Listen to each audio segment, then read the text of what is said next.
And welcome to another exciting installment of the Terrorisk podcast. I'm joined here today with Bren after a long, hard day of work for Brendan.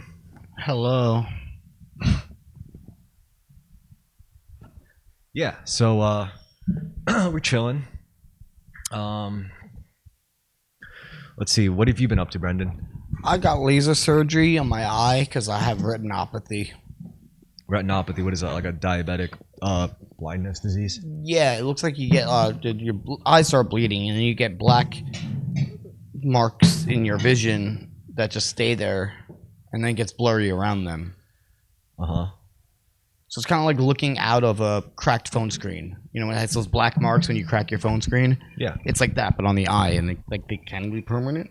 It's really nice. It almost looks like a double take until I'm used to it. It feels like, shit, what's that? But it's just my eye. It's just my vision. Well, I know you've been you've been procrastinating about getting a bike, but I'd like to know, like, can you even safely ride a bicycle at this point?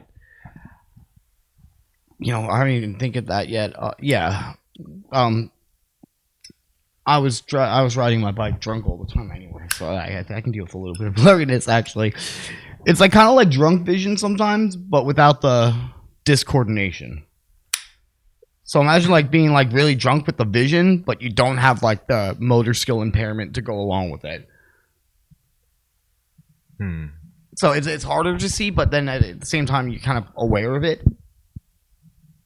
I think intuitive actions when you're drunk, it's easier in a way.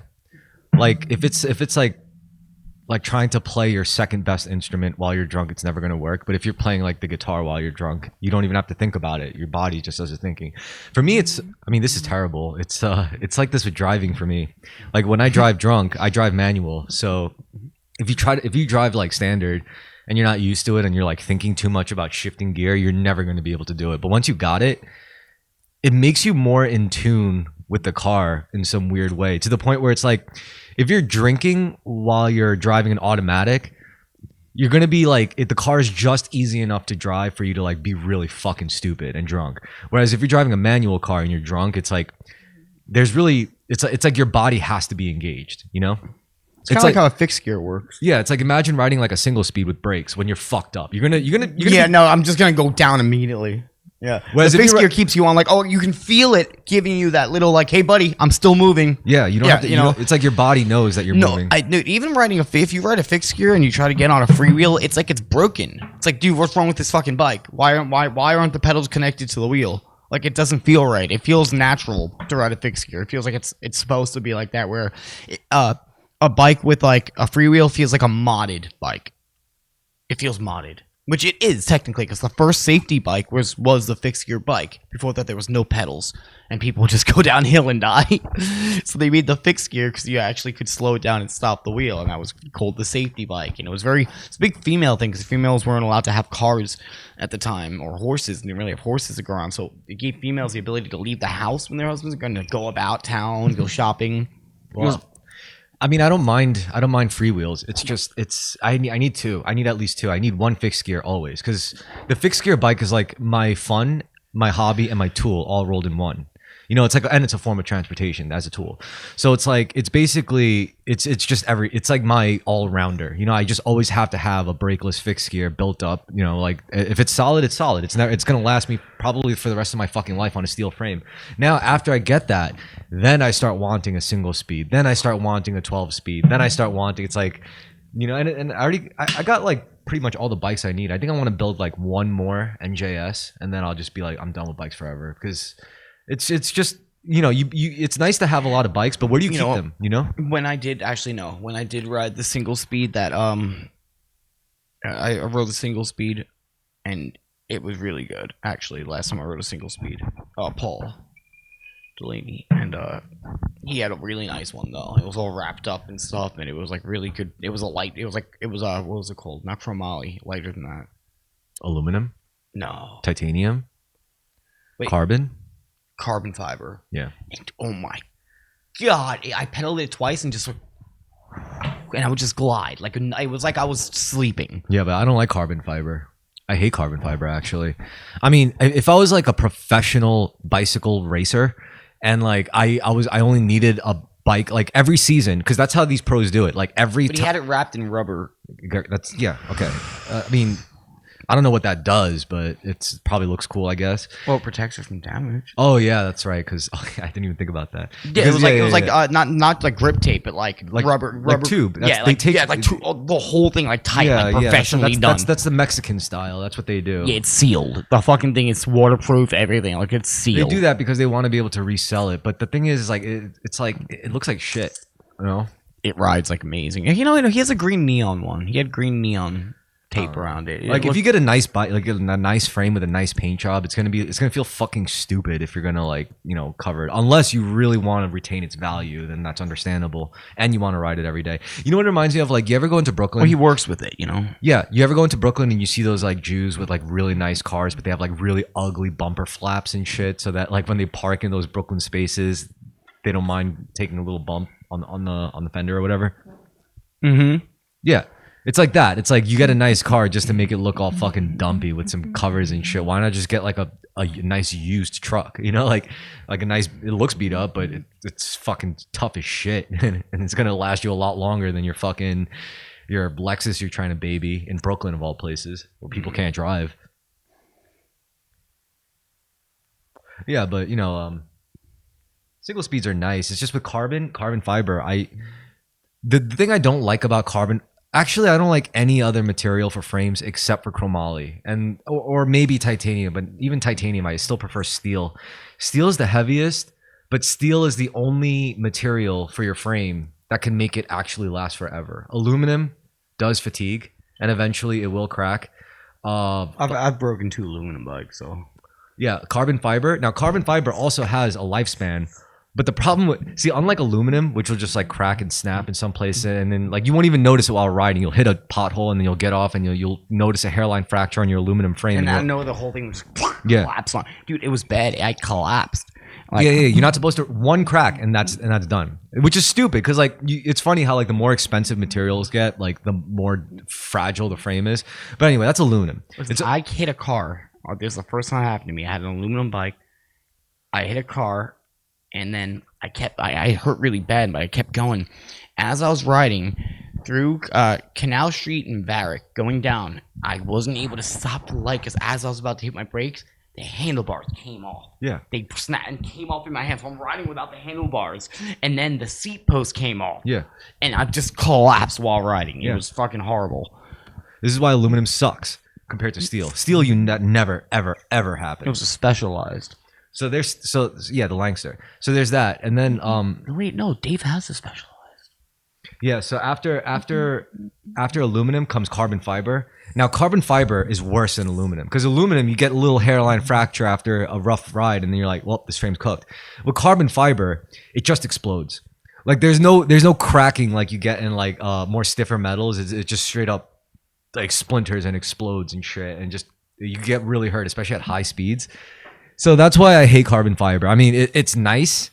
It feels like it's fitting your body like a glove, and it's super, super light, and it rides like nothing else. But fuck that. I still prefer steel. Steel could rust. Steel could you get that patina on it. It doesn't matter. It could still last you for like 10 plus years. And I still prefer that over aluminum or titanium or carbon fiber. Yeah, I got to a wreck on the bike I have now. It just has a dent in it. That's it. Mm-hmm. The other guy's bike broke in half, pretty much. Steel is real. That's a famous quote. Steel is fucking real. Yeah. Yeah. The only thing is, it's like if you're it's really purpose built. But if you're like gonna ride it every day in the fucking street, then yeah, it better be chromoly. I don't want to ride no fucking aluminum frame over potholes and down. Oh no. You can't. As a work bike, it's dangerous too. And like, if you're in traffic and it cracks and breaks down on you at the wrong time, you're dead. Yeah. That's not worth it. Yeah. So, ladies and gentlemen, for all of you listening, if you're gonna get your first commuting bicycle, get a steel frame. Don't get a fucking aluminum, carbon fiber, titanium. First of all, you're spending way more money on something that isn't even going to last you as long. You're not paying for reliability. You're just paying for like raw performance at the cost of reliability, if anything. And also, for the record, there are steel frames that are like super duper nice. Like super fast. You ever see those chromoly frames that are just like like really, really fast. Like they're super light somehow, even though they're steel. My bike's light. What? My bike's steel and it's light. Yeah, exactly. I mean, it depends on the tubing. Like, you know, my purple bike, like that shit, the tubing is so, it's basically the same tubing on the frame they use for plumbing pipes, like that kind of chromoly steel. So it's really heavy. But like if you look at like a track frame, which is made of steel, the tubes are like a lot thinner, you know. So yeah, it ends up for a denser carry, and it's like it feels lighter because all the weight is concentrated, you know. Yeah, I want to do freewheel again. I like freewheel. Well, I like that stance. Once I do that stance when one leg's up, one leg's down. I'm just like, you know, I love that. There's something about it. I can do a lot more with that, actually. You know, I'm getting old. And that feeling in my knees hurts now. It's like there's a certain point where like it just wrecks your knees. I think fixed gears, they're not meant for stop and go. I like being able to stop and go and just hit the button and stop. Yeah, I hate the struggle to stop because I'm afraid to go that fast. Because I'm like, the faster I go, the more energy I'm gonna have to output to stop the thing, and it just at that point it's just too much. But you're not supposed to stop. I know, and I'm pretty good at that, but I still don't like to. Because I want to be able to go like rah, and then ooh and stop, you know. And I have to put in a lot more energy with the fixed gear to be able to do I don't that. think I mean, it's funny because you taught me how to skid, like do the basic like front weight shift forward skid. But that's not the proper skid. Like there's better ways to skid that's more efficient. It's just scarier. Like where you whip out the tail. It's a lot. That will trust me. If you something comes at you, you don't need to know how to do that. Yeah. That will happen instinctively. You will skid and go like this when you're careful. in danger. That the first time I did that wasn't because I'm trying to. It's because and I'm like and I did it, you know, just and you know, this is the only thing you can do at this situation like that. And then mostly I used, if I really need to stop, I didn't skid because you slide. I did the hop, stand up and just backwards down, and I'll do it multiple times. I'm going to hell and go pop, pop, pop, pop, pop, and I'll just take that back tire and go bam, bam, bam, and backwards pedal slamming on the ground like doof, doof, doof. Usually 3 or 4 good hops. Even if you're going straight downhill, go doof, doof, doof, doof. You're stopped. Yeah. You know. Yeah, little like back wheel skips. I've even done like, dude, you know how you get that crazy string when you're in danger, like before, where I didn't have time, wasn't in the right position to skid at all, and I just going full speed completely to swing and just stopped it just by, you know. Yeah, that's not that hard though. Well, it is normally, but like, you know, sometimes it'll lift you up. But I guess whatever dangerous situation I was in was just like, and my nose almost hit this thing. It was like, all right. I almost died so many times. Yeah, same. But here's the most important question though. What was your gear ratio? It was usually pretty mid. I hated the high gear ratios because if you're working all day, it takes way more energy to go all the fucking time. Yeah, so you want a hard gear ratio. Like less rotations, less rotations. It was always like around like 17, 18 in the back. And what was the front? I don't remember the front. Maybe 46. That's pretty light, man. Maybe higher than that. I don't know. Maybe higher than that. I don't remember. I think I'm riding like a 3.7 or something gear ratio. So what you do is you take the bigger number and then you divide it by the smaller number, and that's your gear ratio. And then you could actually divide it by another number for your true gear ratio. But I use the standard like front cog, back cog division. And I always ride, my favorite is 4917. It's I think it's not light and it's not heavy. It's like the perfect middle ground.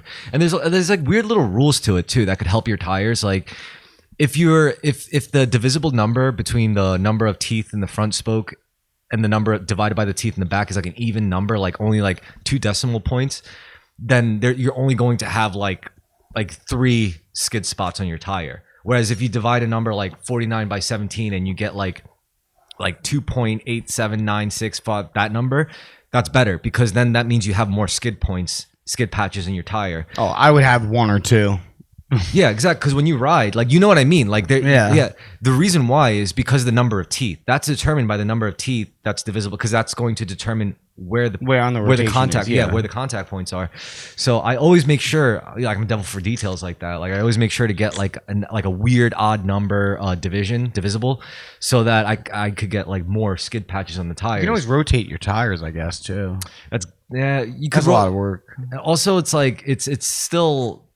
Yeah, it is. It's just annoying, you know. Because then you could just what you could do is you could like skip like 3 teeth. You know, not even like take the wheel off, just like loosen the chain, skip it for 3 teeth, and then tighten it up again. And that could it's rotating your tires, I guess. But like I don't like to do that either. But however, when you ride a single speed like a freewheel, you don't have to worry about that. You don't have to worry about like the number of skid patches on your back tire because it's a fucking freewheel. You know, it's just gonna break wherever. Interesting shit, right? I told you, man. I got like I think out of all of us, after you introduced fixed gear bikes to all of us, like I'm the one who like kept stuck. Yeah, I don't know what it is. I have this thing where I could start a fucking trend, like see, like with the whole punk rock fuck girl lives thing. How many fucking people fucking listen to me? You know what? It wasn't the smartest thing, but then again with the fixed gear thing, everyone's like, I gotta like it. All of a sudden, everyone's a big messenger or something. A couple people actually got jobs as messengers and shit. I don't know. I guess if I get really into something. When I get excited about something, I want to like, like, oh, join me, you know, like kind of deal. Well, with bikes, it's like that's what you're supposed to do. But honestly, like when it comes to, I'm the opposite. Like I never start trends, but I always take the trends to the extreme conclusion. Like for example, let's say a new trend comes out, right? Everyone gets in on it. And then, like, once they get bored of it, once it starts going out of fashion, that's when wait, there's more to this, you know. And that's that's when I first get interested in it. And then once I get interested alone, like without the trend, I discover things about it that no one else really considered. You know, and that's what I like doing. It's like you forgot about this. You know, like yeah, you're right. It is like because I kept riding it, but I was just getting back and forth to work and shit in Texas. You know, like we would have like a certain night of the week bike ride if you met at the college and everyone went around town, like certain trails, and you did like underwear fun to wear, and we'd all stop and get a drink, and then you know. Yeah, but when it comes to the actual like bikes, the technicals, like you started building them, doing tricks and shit. Yeah, dude, you know, modding different things. Not even that. Like I watched the fixed gear technology evolve over time. Like if you were an old, I didn't give a fuck. If you were an old school messenger and you didn't care and you quit or whatever, or found a better job, ideally. Like you wouldn't have seen like how these bikes fucking evolved, and they didn't change; they just evolved. You know what I'm saying? It's like you can't change it because the design is the design. It's a fixed cog with a track style frame, single speed, right? And the stuff they discovered about it to try to like come up with workarounds. Like how do we fit fatter tires on this? Like wider bars just happen to like be better for certain things, like when you're riding off road. Oh, you could take these things off road. Well, guess what? You call it track lacrosse. This is what bikes were originally about fixed gear off-road, you know, like we're just going back to the basics. So like yeah, these bikes, like you're right, they're fads, but like the different fads with the same mechanism for a bicycle has just forced that design to evolve. And now we have like fat tire fixies, now we have like off-road fixies, we have fucking flip-flop designs, which is always like fucking mad useful, but that's old. Now we have like all sorts of crazy. You could use like BMX cranks on your track frames. You know, because I was in the middle of 2 generations of bike masters, the last 3 generations of bike masters. I was in the middle of those. So you had the older guys who were like they're stuck doing this for their life. Some of them, you know, some of them are 50 something, 60, and they're just like I didn't do anything else in my life, so I'm forced to ride my bike around. My back fucking hurts, right? Yeah, and they would. You know, it was a job to them. They're in their own. They had their own culture, you know, but very like New York kind of like ghetto, like yo, what's up? You know, some of them had mountain bikes, whatever. You know, whatever got the fucking job done. Yeah. And then you had my generation coming up and doing things, and they were more into the, you know, all the fixed gears were coming out and doing things, and you had kids who were a little bit younger too, and we had like messenger parties, but you also had like track stand competitions, critical mass races, you know, certain things. Along with the culture. And then we had the beginning of what we used to call us workers called fakingers. Yeah. And we'd see like the milkers. And we know because we're the milkers, yeah. And so we'd look at them, we'd be like, we're sitting there having a hot dog and like after like, you know, working, see them go by. It's like, dude, for one, like the chrome bag's too small. Their clothes are too nice to be having worked all day. Like you didn't work. You're not a worker. You know, you're trying to make it seem like we are these working class people. And that's what the culture revolved around. Not like cool, hip people. These are underdog, shitty, bottom of the barrel working class that have to do this shitty job and survive this crazy job, and they developed a culture around it to make themselves feel better about it, you know? Yeah, but that's Like- no. But once it doesn't matter though, because Like, like miners have mine song, you know, songs. no. and shit, I'm you know? saying like it was only a matter of time to turn into this. You know why? Do you know what it was? It's very obvious once I tell it to you.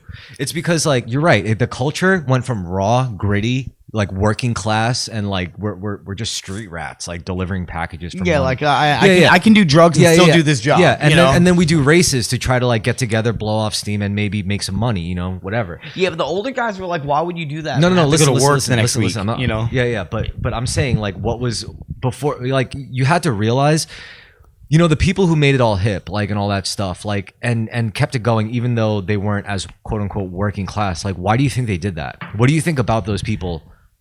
well, because it's like, I don't know. It felt. I'll tell you. I'll tell you like the to them, answer. You looked at us. You looked at the messengers and going, "Well, that looks cool," without actually having to do the work or put in any of the and live the actual lifestyle. But you want to be that, you know? It's like it felt like almost dishonest. It's like you're putting on the uniform, but you're not living the lifestyle. Okay, yeah, I'm saying take the You're message. not getting up every morning, rain or shine, Yeah, and having yeah. to do this, or you're not going to eat that week. I'm saying, Like, but the culture survived without the messenger part, and I'll tell you why. It's it's a because different culture. It's not messenger culture. no, it's not. They're not delivering. But nothing. no, it's not. But I'm telling you why. Like the fixed gear thing The kept. fixed gear came from messenger culture, though. Yeah, and the reason why I kept going without messengers is because besides just bike messengers who were using the bikes, you had like casuals and kids like get into it, but they didn't take it anywhere. You know who really did it?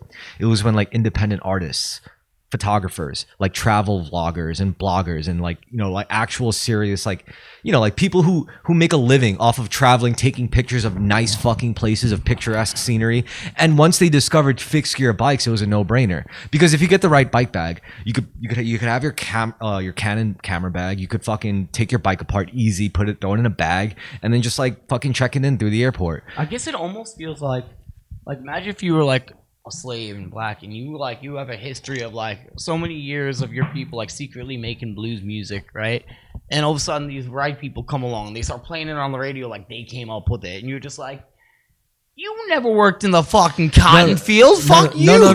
That's That's what it feels like. It's like it's really cultural appropriation but it's not in a true. way. But it's not true though, because like at the end of the day, it wasn't the hipsters pretending to be messengers that evolved the fixed gear scene. No, it was, like I said, the photographers. It was like people. It was when these artists, like independent artists, discovered fixed gear bicycles, and they were like, wait a minute, this could be used for so many other things besides just messenger work. Yes, those hipsters who pretended to be messengers, they were redundant. They were just trying to fake one little possible use for like this type of bike. Meanwhile, like actual serious people in different fields discovered these bicycles, and they were like, we could make movies off of this. We could make we could like power film festivals with this. We could literally create like Red Bull sponsored races, which they did, like the Criterium races, which are very awesome. It's like Formula One for fixed gears. Which never made me understand Wonka, because I'd go around to him and I'd be like you're working harder than anyone else out here, but you don't need to. Like, you got money. The fuck is wrong with you? Like, he just actually liked doing it like a psychopath. What are you talking about? He quit. He didn't bike message. Yeah, but he forever. did when I was doing it. He was still doing it. Yeah, but he stopped after like a very short period of He time. figured I can just do this and make, because So he did. He liked the bike, I guess. He did do that. He did exactly that, and he's actually like. But he started off messenger. So did. what? I knew him when he was working for like No, two companies. that's at not the true. same He time. didn't start off as a messenger. He started off as a graffiti writer, and then found bike messaging. Oh yeah, I mean, like, yeah, but he did the work. Like, he knows what it's like to be a Yeah. messenger. You know. Yeah. I did it for like 3 years. I did it for 1 year straight, and then 2 years straight after. I took like a year off between. or We used to something. say if you did 2 winters, you're a seasoned pro. Yeah. 2 Well, winters. well, it sucked because like whenever I started a year, Summers barely count. Whenever you I got to start- do 2 winters. yes, you whenever I know? start a year of a messenger work, it sucks because I always start in the winter. But that's how it's. You get hired in the winter though. Yeah, because they need people. You come in the summer, they're like, this guy's gonna leave once No. it gets hard. No, you know. I started in the winter. I got up at like, and you know, it's funny because like I look at myself now and it's like 42 degrees outside. I'm a little bitch. I I remember know. back then when I Yeah. was like 19, I was like, oh, 23 degrees, not bad. You know, at least not like 16. I don't know how I fucking did. I And think about it. I didn't even have thermal gear. All I did was wear like sweatpants with skinny jeans over them, and then I like know. I wore two pairs of I wore some really ghetto shit. The things I was like, how did I for a couple bucks? I was like, how did I survive that? Like, how did I fucking live?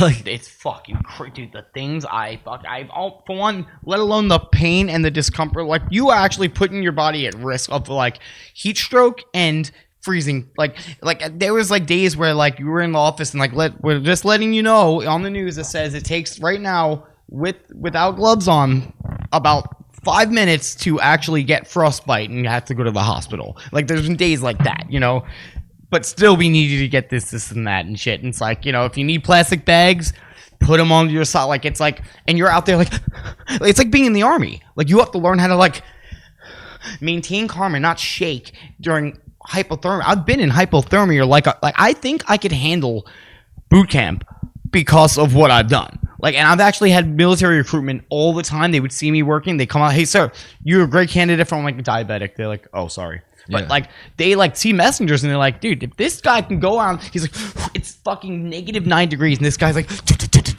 blocking up his bike, running up the steps, going back down, you know, like while smoking a fucking cigarette, you know, like that's pretty hardcore. And while it's like, yeah, okay, oh yeah, I'll call you when I'm there.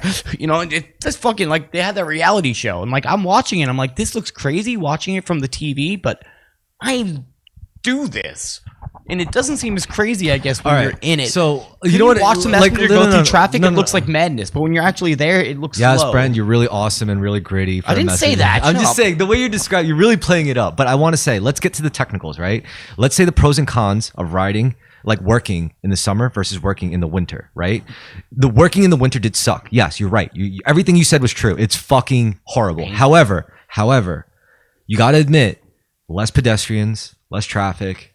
You were able to get and you were riding fixed gear, so you didn't have to worry about traction as much. So you were actually getting around almost just as fast as you would in like straight middle summer, right? Because you remember the summer traffic, like the pedestrians, it's way more insane. Like, you know what I'm talking about. The summer is just as perilous weather-wise It is. as the winter. It is. Because for one, when you are riding and that's what I was trying to say. It's like you keep talking about the winter, but let's not. No, I'm going to tell you how bad the summer is now. Is terrible, dude. The worst. You're riding and it's like 99, 100 something degrees. The wind still feels hot, and you're sitting there, and you're like, and you're just like, your body. It's like go take a hot shower, get out of it, and don't dry off. Immediately throw all your clothes on. That's what it feels like. It's like you're in a swamp, and then you're sitting there, and then you get hit that red light, and there's no breeze, and you're in between cars with their heat on. You see the blurry heat wave and you're just like.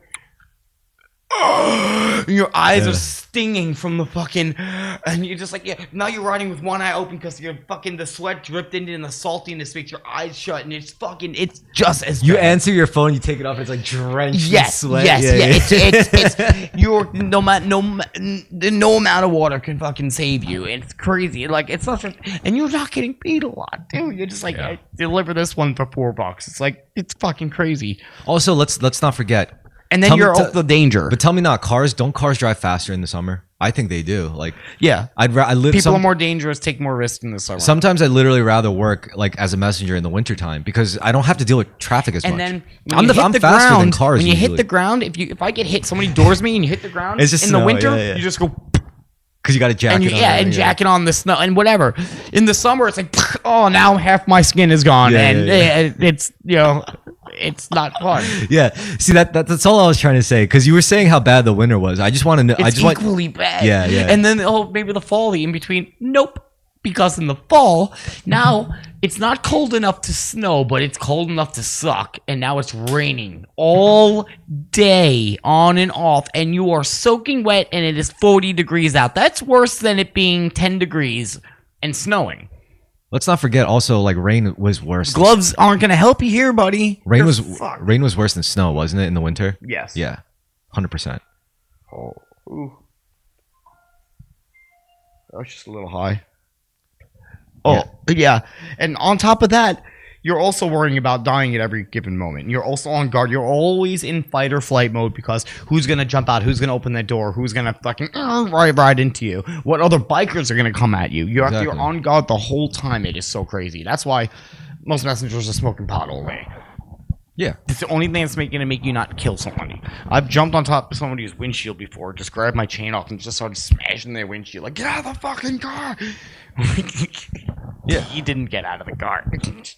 I think like the most fucked up shit I did while bike messaging was just doing graffiti a lot. It was a very convenient way for me to like get around the city and just write on shit. And also Canal Street was right there, so I could always get like nice spray paint, you know, like for like a few bucks, just to fuck around with for the day. That's always a good time. I feel like it was more fun to smoke then, though, because we weren't supposed to. Well, So like sneaking and hitting the telephone booth and then riding, you felt like, yeah, I'm getting away with something. I'm high. And like, you know, it felt like I don't know. I remember being a bike messenger for like the first year, and then immediately after that year, like Occupy Wall Street happened, and suddenly the job kind of changed. You know, like the surroundings, the environment kind of changed. Well, also, after Hurricane Sandy, things changed a lot too. Yeah. I was working for Elite before Hurricane Sandy. I went back to Elite, and it stopped really becoming a thing. And I started working for the weed delivery thing, which was stupid. No, it was great. You just fucked it up. He was only paying me $150 a day. Oh well, if you probably could have like stayed on until you found a better guy to work for. Well, he was the same capitalist bullshit. Somebody underpaying, you know, somebody to do all the heavy work while he sat in his apartment. Well, you I mean, know? to be honest, like the messenger work may be dead, but weed delivery still like up and running strong. You know, I was like, yep, I see. Yep, do they want you to have a car? Because like, I feel like shouldn't I just be able to walk into any of these dispensaries and like, listen, I can tell you straight names you've never heard of before. Okay, you need a delivery guy. I did this while it was still illegal, so I know how to do it. I was a messenger legitimately for at least 7 years. So like, why can't I be like that? Should be a job I should be able to easily get in Manhattan. Why not? Do it. But I haven't seen it on Indeed. Do I need to just walk into these places and be like, listen, like, Oh well, I could see this. I could help you out with. So the first things first is like you got to realize like these delis and these dispensaries, like you got to talk to the owners, because these owners, they don't just they seldom own just one shop. Usually these guys own like either a but bunch. you talking about bodegas? And head shops. So it's usually they own a couple of these smoke shops, or they own a couple of different bodegas that sell. I'm just talking about New York. So Bodegas are illegal though. it's like a gray zone. Okay, I'll do delivery. It doesn't. I don't care about legality. Oh, you're talking about delivery. I thought you meant just like working at these places. No, I'm talking about delivery. Why don't you just work at these places? I'm saying my experience is in, you know, delivery like that. So I'll say I'd be able to do. I've done it, so I'd be able to. If they need a delivery person, I'm your guy. I think And I you should- like being out and about sometimes. I think you don't necessarily have to look for jobs that you've done before. It's okay to like learn new things. That's the one cool thing about the job. It's like you're just traveling around the city and you're on your own. You're not sitting there like, hey, Brian, can you get this? I'm not standing there around with a bunch of other coworkers. I'm just on my own traveling through the city. Yeah. I want to go to this store. I want to stop here to eat. I just do what, you know, that is a certain amount of freedom to it. So that is one thing. I you know, that's cool to do. If the weed delivery thing wasn't fucking horrible and actually paid, it would have been okay. I would love to be some kind of well-paid delivery boy in my Mustang. That would be so sick. Like if I had to drive across country to like make like long distance deliveries or some shit in like a post-apocalyptic wasteland in my muscle car, that would be fucking crazy. I would have guns and katanas in my trunk or some shit. It must have been cool to be like a Mad Max courier, shit. like on a horse with like the king. You know what's weird? I think it's impossible that in Fallout there wouldn't be functioning cars. They should have had cars. Yeah, that's a big complaint about it. It doesn't make any sense. Like Maybe it's just that they just started fighting each other so early on, coming back, that they didn't really have time to actually get. See, everything still looks like shit. Like a couple hundred years, everything would be back to looking like regular buildings if you think about it. But maybe because of the fallout and because everyone did turn into gangs, they stayed underdeveloped because but the Brotherhood of Steel would have had Jeeps or some shit at least, right? Oh yeah, why don't they even have tanks? That's what I'm saying. They have like hovercrafts and shit. That's just a game mechanic thing. They just didn't want to add a new mechanic into the game. Suspension of disbelief. Yeah. They're just like, yeah, we don't have fucking all day to make a new mechanic that we really don't need for the game. The game's good enough. I haven't thought about it, so it must be good enough to where I haven't thought, how come I can't drive the cars, you know? Yeah. They blow up. That's good enough for me. They're there. True. And how are you going to build a car? I think about it, you know, like they barely, what are you going to build it out of? Just scrap? I don't think it's gonna work that well. Yeah, but they were building. But they had the Brotherhood of Steel. You're right. They did. They built fucking vertibirds. They built a whole fucking airship. Yeah, that's bullshit. They don't have at least tanks. Like, I understand Civilization not having cars because, like, you know, one person gets a car, you try to drive that down the road, and the Raiders come out. Hey, buddy. Yeah, get out of the car, motherfucker. And that car's gone within a day. Somebody already shit in it, fucked in it, blew it up halfway. Like, well, it's literally easier to build a car than it is to build like a fucking nuclear powered power armor. I was under the impression that they just had those left over from war, from the old war, and they just remodded some of them and fixed them up. Well, I mean, you remember how they work, right? T-13 was power armor was USA power armor from 2007. Well, actually, you know, it's funny now that you mention it. These fucking power armors were kind of like built like cars. Like first you had a chassis, right? You had your frame, which is basically the chassis. It's like the skeleton of the suit. And then you would put on like modular pieces like the shoulder, the chest, everything. Like that's kind of like how a car is built. You know, you start with your chassis and then you put on like everything else, like your axles, your drive shaft, your panels. Because you see some Raiders had them. They didn't build them. They found some scraps of old, and you see the Raider ones have like one has a horn, one's from another fucking set of armor and shit. Like there's this all like pieced together from shit they found. They don't even have a leg. You know, but if you have the frame, then you can put whatever you want on it. Yeah, that's the idea. I guess the Brotherhood are just more organized, and they like went and they do their whole thing is going around looking for technology to steal and take. Yeah, and keep it from. So they probably went around taking all that shit, and some Raiders got their hands on some, but they're not as organized. So the Brotherhood really found most of the power armor. I think a good explanation is that in that universe, cars were mostly nuclear powered. If you look at the lore, it's like and all the cars, like the reason why they blow up as fantastically as they do. You're right. They don't know how to use electricity for it. Like it's nuclear powered. It's not. Or you mean gas. Like, yeah, it's not gasoline powered. Like all their technology is like nuclear powered. So, you know, when it comes to like a post-apocalypse world where they're already working off of a nuclear powered baseline, it's like they need the fuel cells. They can't just waste it on like they need it to power everything. Whether it's like gold basically. And also they would have to redo all the roads.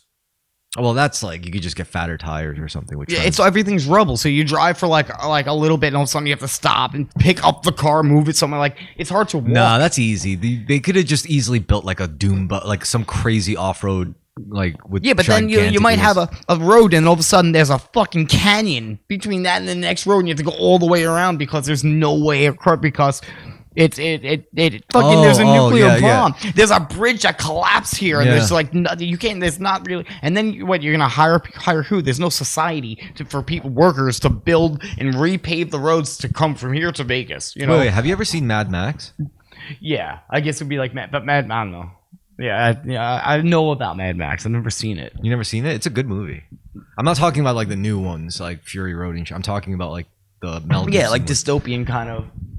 Well, they're all dystopian. They're all. I should maybe check that out. Actually, yeah. If you like Fallout, I'm pretty sure you'd like Mad Max. But Mad Max is like instead of nuclear, it's all gasoline. Like they took all the remnants of the old world and like put most value on like guns, weapons, and cars and like anything with a motor. Like those are a big deal because you could travel across the wasteland with your wasteland vehicle, which is awesome. You know, it's like that is, you know, like you can use like ethanol. Yeah, that's like just a resource you can out of garbage reproduce. You know, use piss like. No. So what you do is you gotta drink a bunch of booze, or you could just use vodka, I think, and then like piss in it. Like pour vodka into a gas tank and then piss in it, maybe. I saw it in a movie. I don't know if that's true. I heard the diesel engines are the ones that are the most versatile for fuel. So if you have a thing with diesel engine, you can actually convert most things easily into. I forgot who it was who like showed. I said one survival tip is that like hot sauce is valuable because you're gonna need to eat some things that aren't gonna taste well, and it's easy to just dab the hot sauce on anything. It just it just tastes like hot sauce. So if you have a good big thing of hot sauce with you, you can just pretty much make anything semi-palatable for yourself to be able to consume enough calories to survive. Like you have to eat fucking rats and shit, you know? Yeah, that's a good point. Yeah, and like shit like that, I'm like, shit, that makes sense. Like a lot of things would be so fucking useful. Like there's a knife. A knife is so fucking, you know, like you don't know how useful a knife is until there are none and you don't know how to make one. You know, the fact that we can just go to a store and buy and already someone actually hard steel into something, that's amazing. You know, that's a valuable tool. Do you still like anime? I never really got like anime. So there's this really good anime that I think you'd enjoy. It's called Dr. Stone, right? So Dr. Stone is about this like Doogie Howser type kid. Like he's a high school science genius prodigy. Like he's a legit genius. He could build like synthetic gasoline and like since he was in high school, right? And he's got a best friend who's like a complete idiot, but he's got a good heart and he's like super strong. And then there's a girl who's like really good at crafts. She's part of the crafts club and like good at like sewing shit and making shit.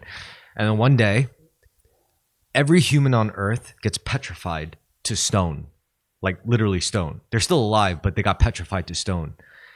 Thousands and thousands and thousands and thousands of years go by. Then the main character breaks free from the stone randomly. And he's looking around and he's like, it's been thousands of years into the future, I already know. And he's like butt naked and he's looking around and he sees statues everywhere, which was also the people like him who were petrified in stone. He, for some reason, he figured out was because of nitroglycerin or something, was able to break free for using like science, basically. So he has to rebuild civilization using like limited resources and like bringing like, he can't just bring everyone back that he sees once he figured out how to do it. He has to be strategic. Like if he brings back like the wrong people taking up food, they starve and die. So you got to bring back a hunter first who could get the food. Then you got to bring back like. But they're all preserved in there then. Yeah. So but like none of them are dead completely. No. But you can just take them out whenever. Yes. Yeah. Exactly. Like, so, but they wait for the perfect time. But the thing is, like all the old world, it's been like 50,000 years into the future or some shit. So it's like all the old world shit is like destroyed. So it's like they're just left in the wild. So basically, it's like they only have a limited amount of the refill, like resurrection juice.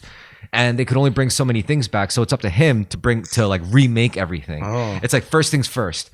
We're going to rebuild the pulley, and then like, what do you think one of the first things he brought back from the old world was? Like, what do you think was the first thing he brought back? Like item tool? Yeah. The first tool to use that he was able to make using like whatever was available to him in the wild. A sled? A wheel? No. So the first thing, I'm pretty sure, a spear, was soap. He made soap. That's weird. Yeah, because like they didn't have doctors, they didn't have antibiotics, they like anything could have killed them at any given time. So like soap was literally like a lifesaver. And he also was able to use it as a lubricant and like antibacterial. Antibacterial and all sorts of Why shit. not alcohol? You can use alcohol as antibacterial. You can't make that. You can make Yes, you can. Ethanol can be made from almost anything that biodegrades, like a vegetable or anything with starch or fruit. Yeah, but it's much easier to make soap. You can make fucking easily. I guess because jail is in society and they give you food. Yeah. You can make soap much more easily with like minerals and like fats. Yeah, but say any vegetable you're growing, anything, you could just let it rot and ferment and then drain it. Yeah, but if you're in the wild with no like technology or civilization, then you're short on time. Like every minute counts. So you can't just be like put time aside to make like. Yo, let me wait 2 weeks for this alcohol to ferment. Exactly. Like you don't have the time for that. So the first thing they would have to make is like shelter, clothes. Yeah, shelter's first thing you would make anywhere. Food. And if he was too weak to get food. So his first thing was like, we have to resurrect someone who's strong enough to hunt. And the guy that they brought back was like a pro MMA fighter. And he was like super strong. He was just super good. But then like they bring him back. He was like the perfect genetics human. He's super strong. They bring him back. And then he's like, as long as you're with me, I will keep you safe from all harm. He was like killing lions and shit. But then in the middle of it, he's like, so you plan to bring back everyone? And he's like, yeah. And he's like, even like the old dudes, like the corrupt people, like the politicians. And he's like, yeah, I'm going to save everyone. He's like, I don't know about that. And he starts smashing like statues of like old people. He's like, we have a chance to make a new world of young people, of like a new start, without these like corrupt politicians and bureaucrats. Just kill them all. And he tried that, and they went to war. So this is like the first war in the new. It's a cool anime. I think you would like it. Oh, it's an anime. I'm thinking it's crazy how visualization works because I'm visualizing people and actors acting this out. No, this is wow, that's funny. Okay. This is a serious show, man. It looks completely different to me in my head now. But it's fucking it makes you feel really good. Like when you watch it, you know that feeling you get like when you I did watch that thing you told me of the interdimensional the where everything reached a technological unification. Yeah. With that, I did watch that whole series. It was a mini series. It was like Pantheon? Yes, I watched that. You told me to and I watched Seasons that. 1 and 2? It was just they're in space and they had the Earth people who still live there, and it's like they were in space and like some of them started dying. The bad thing happened. They had this connection and they like he plugged himself into the fucking became one with the AI at the end, and it was like We're talking about a cartoon, right? yeah, an anime. Yeah. It's about the girl. There's multiple characters. Wasn't the main character a girl? I think maybe. Can't remember too well actually. No, I never really watched a Wait, it was a Ghibli film on my own. What, is this show called Pantheon? I don't remember what it was called. I just remember you told me to watch it. It was a while back.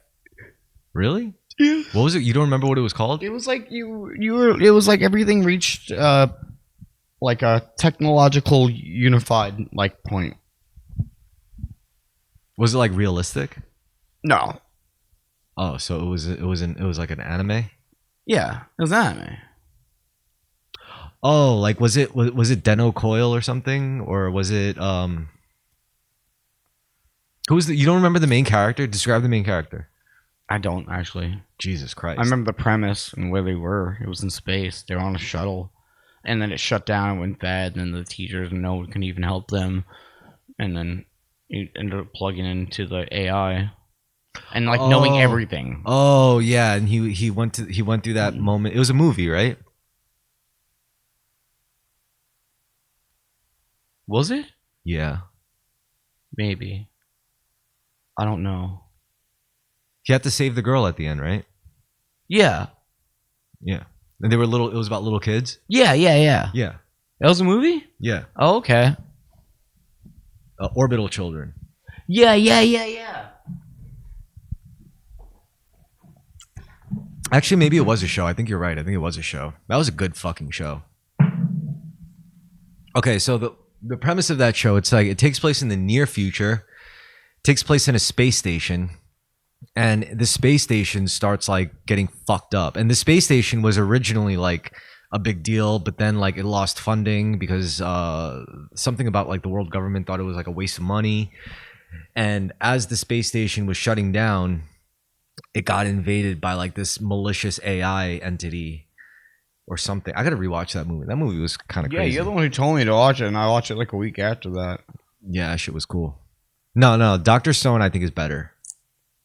It's more exciting to watch. You're like, this feels fucking awesome. I mean, it's not. Last anime I tried to watch and I just couldn't. Like, I kept going and like, it's not letting me know what I want to know. And it was Attack on Titan. No, this is. It's not like that at all. You know what this anime is like? It's like watching Dr. Stone is like, it's like playing an RPG game, right? Where it's like every time like there's a clear level of progression. Because remember, I told you the premise of Dr. Stone, but I'm telling you, like, it basically gets to a point where they figure out like how to build like cell phones again, where they start like, and it's crazier than it sounds. Like they start figuring out how to build like motors again and like steam. Dr. Stone. Dr. Stone. It's on Netflix, yo. It's on Netflix. Yeah. Oh, I'll watch it. It's fucking amazing. That's all I have right now is Netflix. Yeah, you don't need anything else. I'll watch it with ads. You watch Netflix with ads? I've never had Netflix. I didn't even know Netflix ran ads. Yeah. That's craziness. The other day, it saw happened to me. I'm like, what's going on in our house? Yeah, fucking advertisements. It's ridiculous. You need a computer so you could learn how to pirate shit. That's what I do. Yeah, I've never. The only time I've owned my own computer was living at Jiggy and everybody. And I, like, when I was like 18, 19. I've never really owned my own laptop. I've never had. I just use my phones. When smartphones became a thing, I'm like, I just do it here. But yeah, I should get a laptop. It always starts with a laptop, and then you move on to a desktop. But really, it's the sign of a clean and tidy home. No, a clean and tidy home is the sign of a fucked up computer. That's funny. Yeah. I don't know. I mean, like, it's just a guy thing. You know, you get into gear. Dude, when I was a kid, no one thought that computers were going to be a thing, like a big thing. Like, that was unheard of in the 90s. That the thing, like, at first, that like, yeah, one day everyone's going to have a computer in the house. Just how before TV was the thing, one day everyone's going to have one of these in their houses. We're like, yeah, sure. Like, same thing with this shit. Nobody, my mom told me the first day I came home and I told her that I heard about something, how, like, you could send an email, you can send mail through a computer screen. And she's like, what are you talking about? I'm like, you can send mail through a computer screen. And she's like, what are you talking about? It's a crazy idea. It was wild. Like, this change happened so quickly. You know what's funny? I mean, you remember when Super Nintendo came out, right? Yeah, that shit was crazy. All right, so let me tell you something. Like, people, by the time like video game consoles were coming out, they were cool. But when like people had personal computers like Macintosh and Compaq, and you know, like those big bulky monitors with the big tower and the little speakers on the side and your little old school mouse and the white keyboard, right? Yeah. You know, it's funny because people thought, like, you know, they were all about the video games. What they didn't realize is those computers were more advanced than the most popular video game consoles at the time. Like, those computers were basically like more hardcore than technology. Yeah, they were like almost PlayStation. Yeah. Yeah, guys, we had computer games too, and they were technologically way better. Yes, I mean, let's be real. We also had putt and all that. No, shit. let's be technical. Like, let's say in the 90s and early 2000s, computer consoles were just very watered down computers. That's all they are. Like, if you look at what if you break apart a video game console, I mean, yeah, you'll find a lot of proprietary shit, I'm sure, but the basis is the same. You need a disk reader, you need storage space, you need a motherboard, you need a processing unit, you need basically all the same component. You need RAM, you need the same components as you would in a basic personal computer. It's the same shit. And like, this is why gamers, like PC gamers, always look down on console gamers, because that's really what happens as a gamer. It's like, as a console gamer, once you realize what consoles actually are, you know, in their actual build, then you automatically become a PC gamer by default. Sure, you're using a really shitty computer called a PlayStation or a Nintendo or an Xbox, because that's all it is. It's just a watered down computer focused for one task.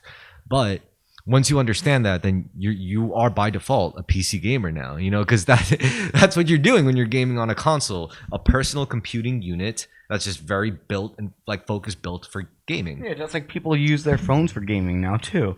My sister games on her phone most of the time. She has an Xbox, but she has an iPhone, and she's like, she plays like RuneScape and shit, whatever else. I don't know what she played, Roblox or whatever the fuck it's called. Yeah, I don't know. I'm not really. You know, computers had The Sims when I was younger, and then I had Fallout, the original Fallout. It was weird. It was more top-down 3D, but the cutscenes were like better than they were like, you know, PlayStation style cutscenes. You ever try VR? I did a Pac-Man one when I was a little kid inside of someplace in Manhattan. You know what? I have the Oculus set. I should let you try it. And I played the Darth Vader thing at the. I should let you try it out. Yeah. One of the first things, you see those two little circular things behind the camera against the wall. Those are sensors for the Oculus set. If I set them up right, which is funny. It's like, you ever try like VR porn? See, I knew you were gonna say that, and we were just talking about no fapping, and now I'm like, dude, if I had a VR set at home right now with porn on, I'd probably go do that. So, I mean, it probably is not as good as you think it would be. It's just like, okay, I get this off my fucking head. Like, you know, what's having it on you, and yeah, and you need a computer to run it. Yeah, like, I feel like one day they'll have a milking chair where you just go home and the screen gets lowered, just sucks onto your face, and you just like, And you're just sitting there like a zombie drilling, and that makes you okay with them lowering minimum wage every like, week. You know, what if there was like a thing that connects to the VR headset and the whole VR system? You put it over your cock and it's like squishy inside, right? It's mechanical, and then you put the VR headset and it synchronizes. So yeah, that's what I'm saying. As the porn star is it's sucking, they're gonna have to sell milking chairs, and at first they're gonna be super. Only the super rich are gonna get these things, and then they're gonna have like it's gonna be a whole job where like you could be a cam girl on the other side. It's gonna be like controlling this like milking yeah, and it's gonna be like nobody's gonna. That's when the population goes down a lot, and you think no one's gonna go outside? and then they can get away with a lot more. They're just like, yeah, fuck you. We're not gonna pay you, but everyone gets a milking chair at home. I think women are gonna get a lot funnier. It's gonna be like dystopian reality. It's like everyone just goes home to their milking chair and then gets up and goes back to the work camp. I think in those cases, like women will get a lot funnier. Like you'll see more funny women. You'll see more women like a mustache tattoo on their finger going like this all the time. You know, like it's funny. You know, weird. Or just like it's like the sex dolls thing. You know, that's already happening, and it's like at first when you think about it, it's like that's fucking weird. Now it's like I married this. People like think this is okay and normal now. This is just socially acceptable. Just marry a robot. Do you remember last summer when you had me like drive you to like sex shops and then you checked out the one upstairs peep room and it was just a bunch of like shadowy figures lurking in the corners like you don't know me, but I know you. You know, they had that place that shut down. They just reopened it. It was a smoke shop and a sex shop, but they had the glory holes upstairs. But it was all dudes. Unless it was like some swingers shit. I wouldn't trust that. Shit's weird. You never found a woman in the sex shop? No. Yo, that sex shop pissed me off because like there was so much interesting shit in there, but like I took pictures of stuff. I posted it on Facebook and it got my account banned for like 30 days. Like you know, like they were like whole like sex dolls, like latex sex dolls, and they look very real in proportion, like fluffy pussy molds and everything. It was like, dude, this is a lot. Like, and then you were just like standing at the counter asking about like cock rings, and I was like, this is what we're doing, I guess. It's not that weird. I remember the first time going into one, I'm like all sweaty and just like, hey, and they're just like, hey, can I help you? And they're just like pulling out dildos and shit in front of you. And at first it's like, what the fuck am I doing? But after you've done it once or twice, you're like, this is just a normal going to shop right now. Yeah, going to head shop or something. Same thing if you went to a Robin Tuck or anything weird that seems taboo. It's not taboo the second or third fucking time. It's just like, especially like, you know, even if you go into one of these places, it's not weird because the people that work there every day. You know, so it's not like, hey, weirdo. Like, what? Like, really, I think people really think they're going to go in there and get a look. It's like, dude, somebody's working there. You're not going to go in and get a look. This person works there. Like, they're going to be like, hello. That's what it is. Yeah. It's like working at a gun store. It's like people embarrassed. It's like, how? It's like working at a gun store. You walk in, you see a guy with shifty eyes, glasses, and he's like, I need a Glock, I need 2 mags. And I could use that Bowie knife you got there. And then you just, you know, a lot of alarm bells are ringing in your head, but that's not your job. Your job is to just sit there and sell him his shit. It's like, all right, can I offer you the hollow point rounds? And he's like, please. Thank you.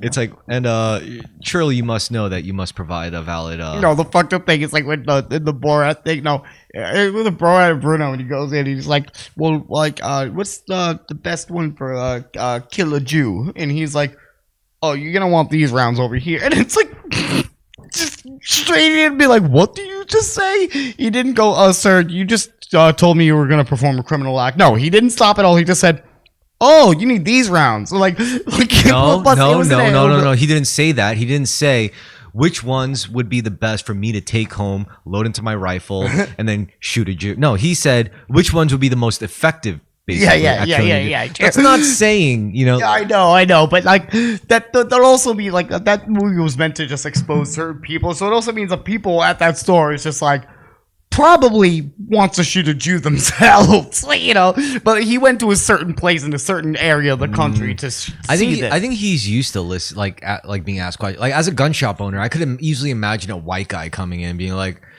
"I got these damn N-words coming on my property. Yeah, definitely. What can I do to keep? It's the same question. It's the same shit. And then you have It's to like, tell them, okay, yes, this will protect you against a human being.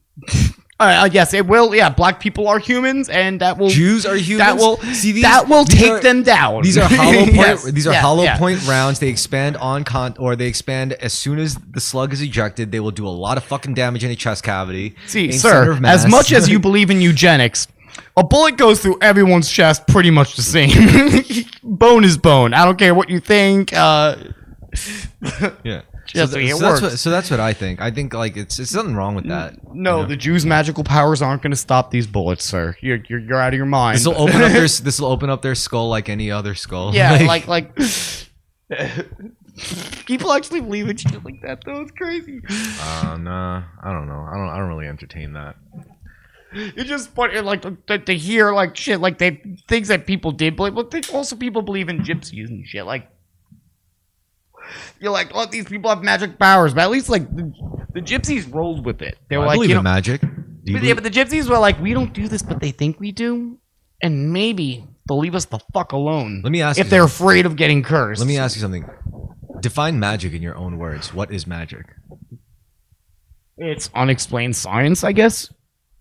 That's how you define it? Because once you explain it, it's called science, right? So it's not magic anymore. That's what magic is to you, just unexplained science? Yeah. So then what is science to you? Explained magic. Okay, that's just circular reasoning. Yeah, but that's what it is, though. So you don't know either or. We used to call shit magic before we called it science. You know? What So? kind of sorcery is this, you know? So? And then, you know... But science is not magic, though. Science is science. Like, think about it. Witches were probably just women who knew a little bit about herbs and medicine, and they got caught doing it, and they were just like, the fuck is this sorcery and magic killer? And they were freaked out by it. And now it's science. It's like, no, that's how you make fucking Tylenol. Okay, so basically what you're describing is science being confused for magic, but that's not magic. That's not what I asked you. I asked you in your words. Well, that's what magic is, though. That's what you think magic is. Like Merlin. It was the first magician, a magic, and like written literature is something like Merlin. Merlin is a hermit that lives in the woods, and he made like he fucked with alchemy and shit. What is alchemy? Alchemy is just science. Alchemy is a part of magic. So that's what medieval people called what we call science now. That's not true. That's not what alchemy is. But anyway, my definition of magic is using your will, your actual will, conscious will, to make changes in your environment by your will. That is magic. So it doesn't have to be science, but it can be, and most often is, especially in our materialist framework, but that's not always what magic is. I'm saying magic, in my definition, is using your will to make conscious changes that you want in your environment, in your surroundings, in your reality. And I think that's real. Me and my brother were talking. It was funny because we were like, do you think that like someone was like, it was icy on the roads, and then like, you know, this woman was just like, oh, throw salt on it and it'll magically make it. Then people were like, oh my god, it's magic and use salt. But even though it was just actually the science of the salt actually melting the ice, but they thought it was a magical spell. You know, oh, if you spray salt on it, the spirits will take away the ice. You know, but really, we know what it is now. It's the sodium in it, whatever deteriorates and melts the ice. I don't know how it actually works, but like, if I didn't know how it works, I would think I'm fucking throwing this on there and somehow magically I'm summoning spirits to make the ice go away and leave the road. All right. First of all, let's address your That misunderstanding. seems like a spell. Let's address your misunderstanding of alchemy. Alchemy is not like about physical sciences and chemical sciences and material sciences. This is what alchemy is about. All right? I'm going to give you an example. Changing a substance into another substance is alchemy. Yes, but I'm not in a literal sense, but it's not quite that literal. You're going to talk about inner alchemy, but that also going as above, so below. So it's kind of like, yes, what you can do with alchemy on the material outside world, you can also do inwardly. What does that mean to you inwardly? If you can change a substance into another substance through alchemy on the outside, somebody was probably doing that. Somebody was like, yo, if I heat this up enough, it changes into a different thing. And then they thought, maybe, what if I could do that inside of me. So give me an example. What? I don't know. Well, You don't know? You would have to do it. I guess people would experiment. I guess that's how they discovered yoga. People would experiment with breathing techniques and concentration. You're still thinking too techniques. physically. You're still thinking too literally. That's not what alchemy is about. Here's real alchemy. Alchemy is like this. Let's say you wake up every day and you don't believe in God. You were never taught God. You don't believe in it. You don't believe in any higher power. You believe in strict materialism, right? You wake up every day and you think life happens to you. Now you'll realize once you think life happens to you, very quickly you'll end up very depressed, right? Now, if you think the other route, life happens for you or you happen to life, then you become egotistical. You become a psychopath. So that doesn't work either. But once you believe in God and understand God, not as religious like Judeo-Christianity would teach you or Muslims would teach you, once you learn, have a personal relationship with God, then you don't wake up every day like pissed off. You wake up with gratitude. And like once you change, like if you wake up with gratitude versus no gratitude, that changes everything about your reality and the material things that follow within your reality. So for example, I wake up tomorrow, I don't believe in God. I'm going to be like, fuck, I have to go to work. Fuck, I got to take out the fucking trash. Fuck, I got to do all this shit. What the fuck is the point of all this? What, I'm going to keep fucking doing this every day till I fucking die? God, when am I going to get a fucking girlfriend? When am I going to get my next fucking nut? God, I just need a fucking drink. I need a fucking cigarette. God, I need a snack. I got to take a piss. Like, that's what life is like for a godless person. But then you believe in God, you wake up the next day and you're like, thank you. Thank you, God, for today. I'm thankful for today. I didn't need to wake up today. There's no law of nature that says I need to be alive. I want to be alive. And God is there and I'm alive, so I have everything to be thankful for. And then suddenly everything changes. You make different decisions, different material aspects come to your life.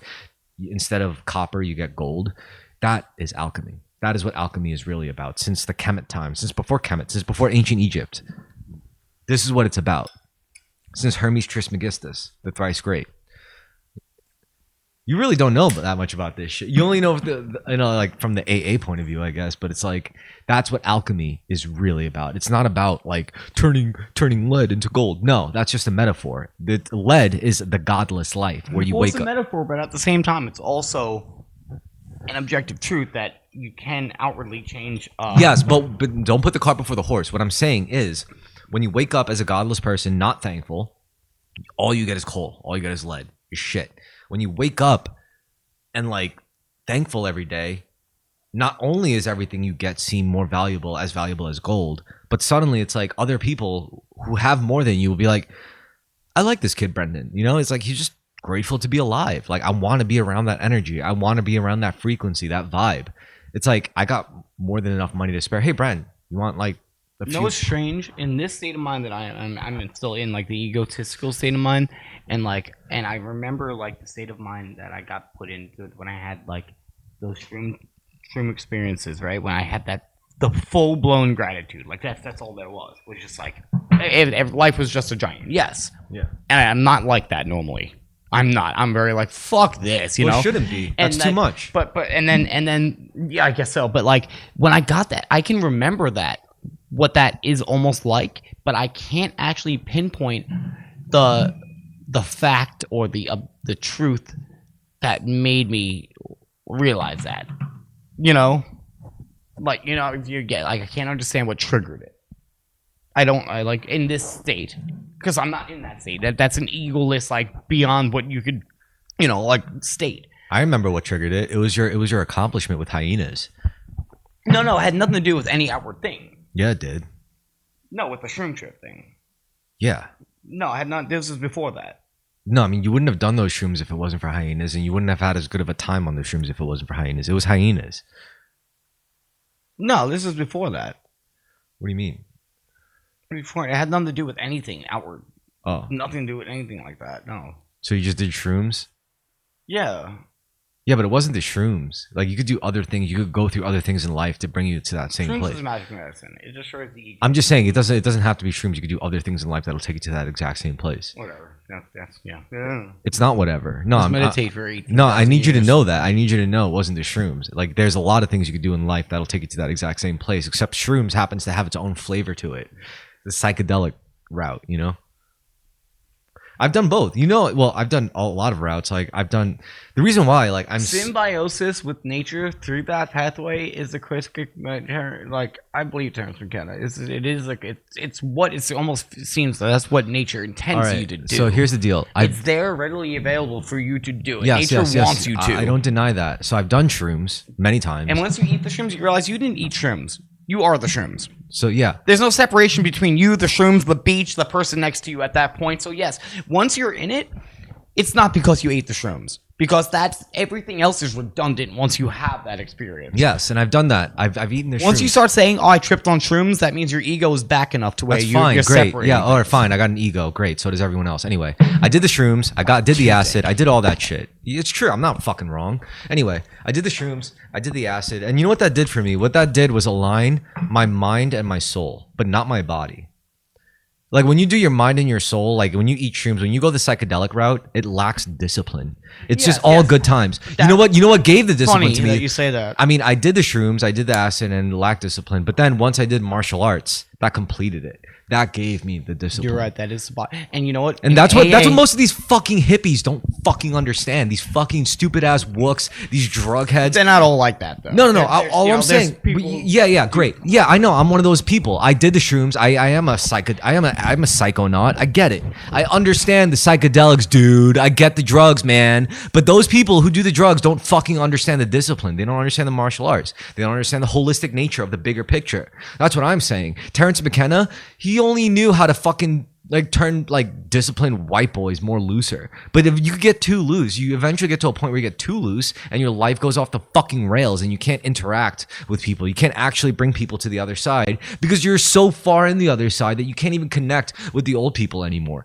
What I'm saying is the martial arts will help keep you grounded. It'll help teach you there is value in the ego and the spirit and the body and the mind. Like they have yogis that throughout history, they have they'd be like, this guy like totally enlightened, he'd be sitting there, he doesn't even eat and he's smoking cigarettes, and they're like, yeah, why are you smoking cigarettes? And the guy's like, because I didn't do at least one thing, I would disappear at this point because my ego is so fucking gone. I need something addictive, something seemingly addictive to ground me into this reality, or I will disappear physically from the realm. Let's look at me and you, right? I don't jerk off to porn. I don't complain. I don't do. You complain. I don't. You're complaining about other people, other things. No, I don't. That is a complaint. I don't complain. You're not seeing that. I don't complain. Tell me the last thing I complained about. Your tone right now is complaining about what... You just want me to complain. You're just projecting. Anyway, that's not the point. Basically, the only thing keeping me and you connected is the drinking, is the smoking, is the weed smoking, is the things that are keeping me human. If I didn't do any of this shit, you and I would not have anything to fucking talk about. We wouldn't have any business hanging out. This keeps me on your level. Think about it. Like you're living in shit right now. I'm not. If I didn't do this, if I didn't fucking like drink and that's smoke, a really disrespectful thing to say. But I'm being honest. I know that's not honest. That's honest from what you think, which is totally skewed. But it's the truth. By your bullshit thoughts. But that's not. You're saying a subjective kind of fucking rude fucking truth. I'm sorry. I didn't mean to be rude. I need to drink to lower myself to your. That's basically what you just said. That's kind of fucked up, dude. But you just said exactly the dynamic I described. No, I didn't. Yeah, you were like, if I didn't do this, then I wouldn't have I'm talking anything. about yogis that did a thing to connect them, ground them into the world so they didn't disappear. But This you're not going to grounds me. disappear if you don't drink the liquor. I will disappear from your life if I didn't drink the liquor. Why? Because I'm not drinking. I wouldn't have any reason to hang out with you. Why? I don't know why. Because if I sacrifice drinking, then I'll be at a point in my life where there would be no reason to hang out or waste time with friends. If I'm at a point where I can't even enjoy a fucking glass of whiskey talking to a homeboy, then there's no reason for you and I to be hanging out at all. Wait, why can't you just enjoy talking to a homeboy without the whiskey? What do you mean? No. That's not. Why does it have to be whiskey? No, you're right. If the whiskey wasn't here, I would still enjoy it. And then you also do other things in life. What are you talking about? No, you're right. I'm saying if I'm talking about somebody who's like completely gone, doesn't do anything, doesn't even eat, and just does like, well, I'm Brendan. You have hobbies, you have interests in life. No, Brendan. I'm saying if I'm at a point where I willingly give this up, right? Then I'm at a point in my life because I can drink freely. I'm not a person who has to watch my drinking. I'm not a person who has to fucking like deal with alcohol addiction. I'm not. So if I'm not drinking, then there's a very good reason I'm not drinking. Like if I'm not doing something, if I'm willingly not doing something that I'm perfectly capable of doing in moderation. You don't think that you might just be like, yeah, I don't feel like drinking anymore, just like I don't feel like vaping anymore. What are you talking about? Like, why would I feel that way? It's the same as like feeling like I don't feel like being like sober anymore. I kind of want to have a couple of drinks. I'm saying, okay, what if your doctor was like, hey, liver enzymes are getting a little bit older, and you cut back and you decide to just not drink as a health thing? So then you brought up a good example of like, yo, I shouldn't be fucking around drinking and smoking. If my liver is fucked up, then clearly there's a huge problem in my lifestyle that needs severe correction. Yeah, just drinking alcohol too much. I'm saying your doctor just said you have to cut back the alcohol because it's. First of all, that would never happen to me because I'm like really good health. I'm just giving you. I'm saying that wouldn't happen to me because of where I put my time and energy. Like the reason why I don't deal with the same health shit as a lot of people is because I don't do the same stupid shit as a lot of people already. You know what I mean? Like I don't go out and fucking do heroin. I don't go out and fucking smoke meth. I don't go out and fucking snort coke like every single fucking week. You can still get health risks. So what? I'm a lot less Cancer like from the sun. All right, how about this? I work out like once every 6 days a week.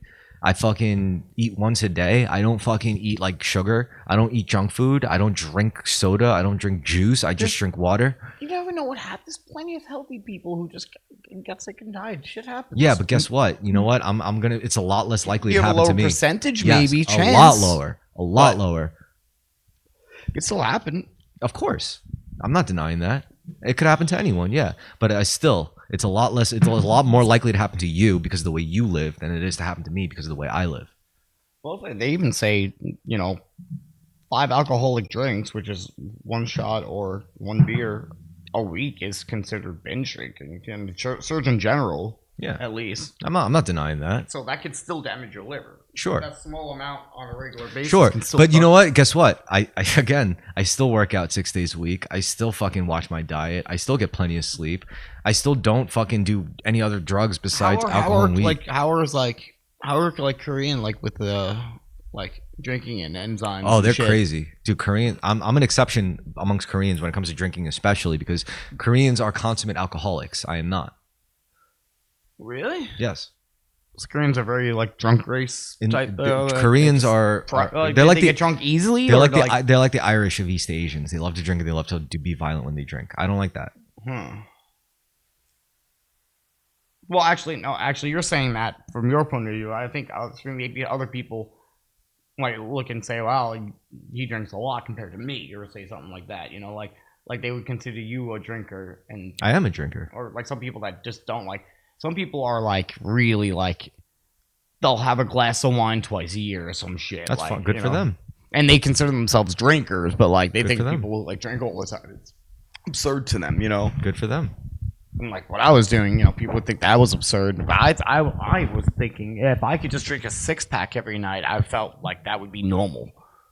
And I would tell that to anyone else who'd be like, drinking a 6-pack of beer every night is not fucking normal. They'd be like, that's crazy. You're gonna die. You're diabetic. So here's the thing. At this point, I drink with a purpose. I never drink just to drink. I always drink to hang out. I drink to get through, not to get through it, but I drink while I stream because drinking will enhance the streaming experience. I'll stream with Andreas and I'll be I'll have a 6-pack with me and then we'll talk for hours and then record it, post it. That's fun. Or it's I'm with you. I'll have drinks while I'm with them, while I'm recording with you. Or it's I'll be at the dojo and the kids like to drink after class, so we finish up class and there's nothing wrong with it because we did our thing. It's not like we did nothing all day and just drank. No, we practiced really hard. It's to not have alcoholism. Exactly. We practiced really hard and then it's all right, I beat the shit out of you guys, now we've earned our fucking beers. It's the difference between that and alcoholism is alcoholism, once you might say, I'm gonna do it after work, and then once you do it, the brain picks it up and just goes, this is something that I need to do constantly nonstop. Yeah. And that's the alcoholic thing. So it's not that I don't think I want to drink a lot. It's just, I just do a lot of things that lead to drinking, but that's fine, I think, because even if I do drink a lot, I'm never drinking a lot for the sake of drinking a lot. No, there's a huge difference between a heavy drinker and an alcoholic. A heavy drinker is choosing to drink every time they do it. Yeah. An alcoholic is not choosing to drink every time they do. It's just repetitively just happening to you. It's just, I'm thinking about it. It's just not gonna. It sucks to say, and a lot of people will tell me not to do it. It's not because of something. No, but a lot of times, I would drink in a utilitarian manner. I would have a drink because I know this will loosen up the person I'm talking with, and that'll make them more receptive to me being like, you should come on my podcast next week. If I asked them that while we were both stone cold sober, they would be like, maybe if I have time. But now that we're drunk and we had a great time all night, it's like, yo, bro, you should definitely come on the podcast. And they'll be like, yeah, man. Like, I do that all the time. Okay, the people who wrote the AA book were really big businessmen, and at the time, this Wall Street at the time, alcohol makes you. They called it. It was the social lubricant, and they're like, "How the fuck am I gonna work? And how am I gonna go into a bar and be like, hey, let me talk, let me buy you a drink, hey, let me take a shot with you, and like talk them into, and like, okay, I'll call you next week. How are they gonna do that? And like, they had trouble with that. A lot of these fucking guys, and they talked about it. It's like, how do we? We understand why people drink. It's a social lubricant. It's great for this, and that, but we just fucking can't. Because it won't stop there. We can't control it. And it's like playing with fucking fire where other people can. We just can't. We have to figure a way to do this some motherfucking way, They even talk about how it's like, no, we don't shun drinking.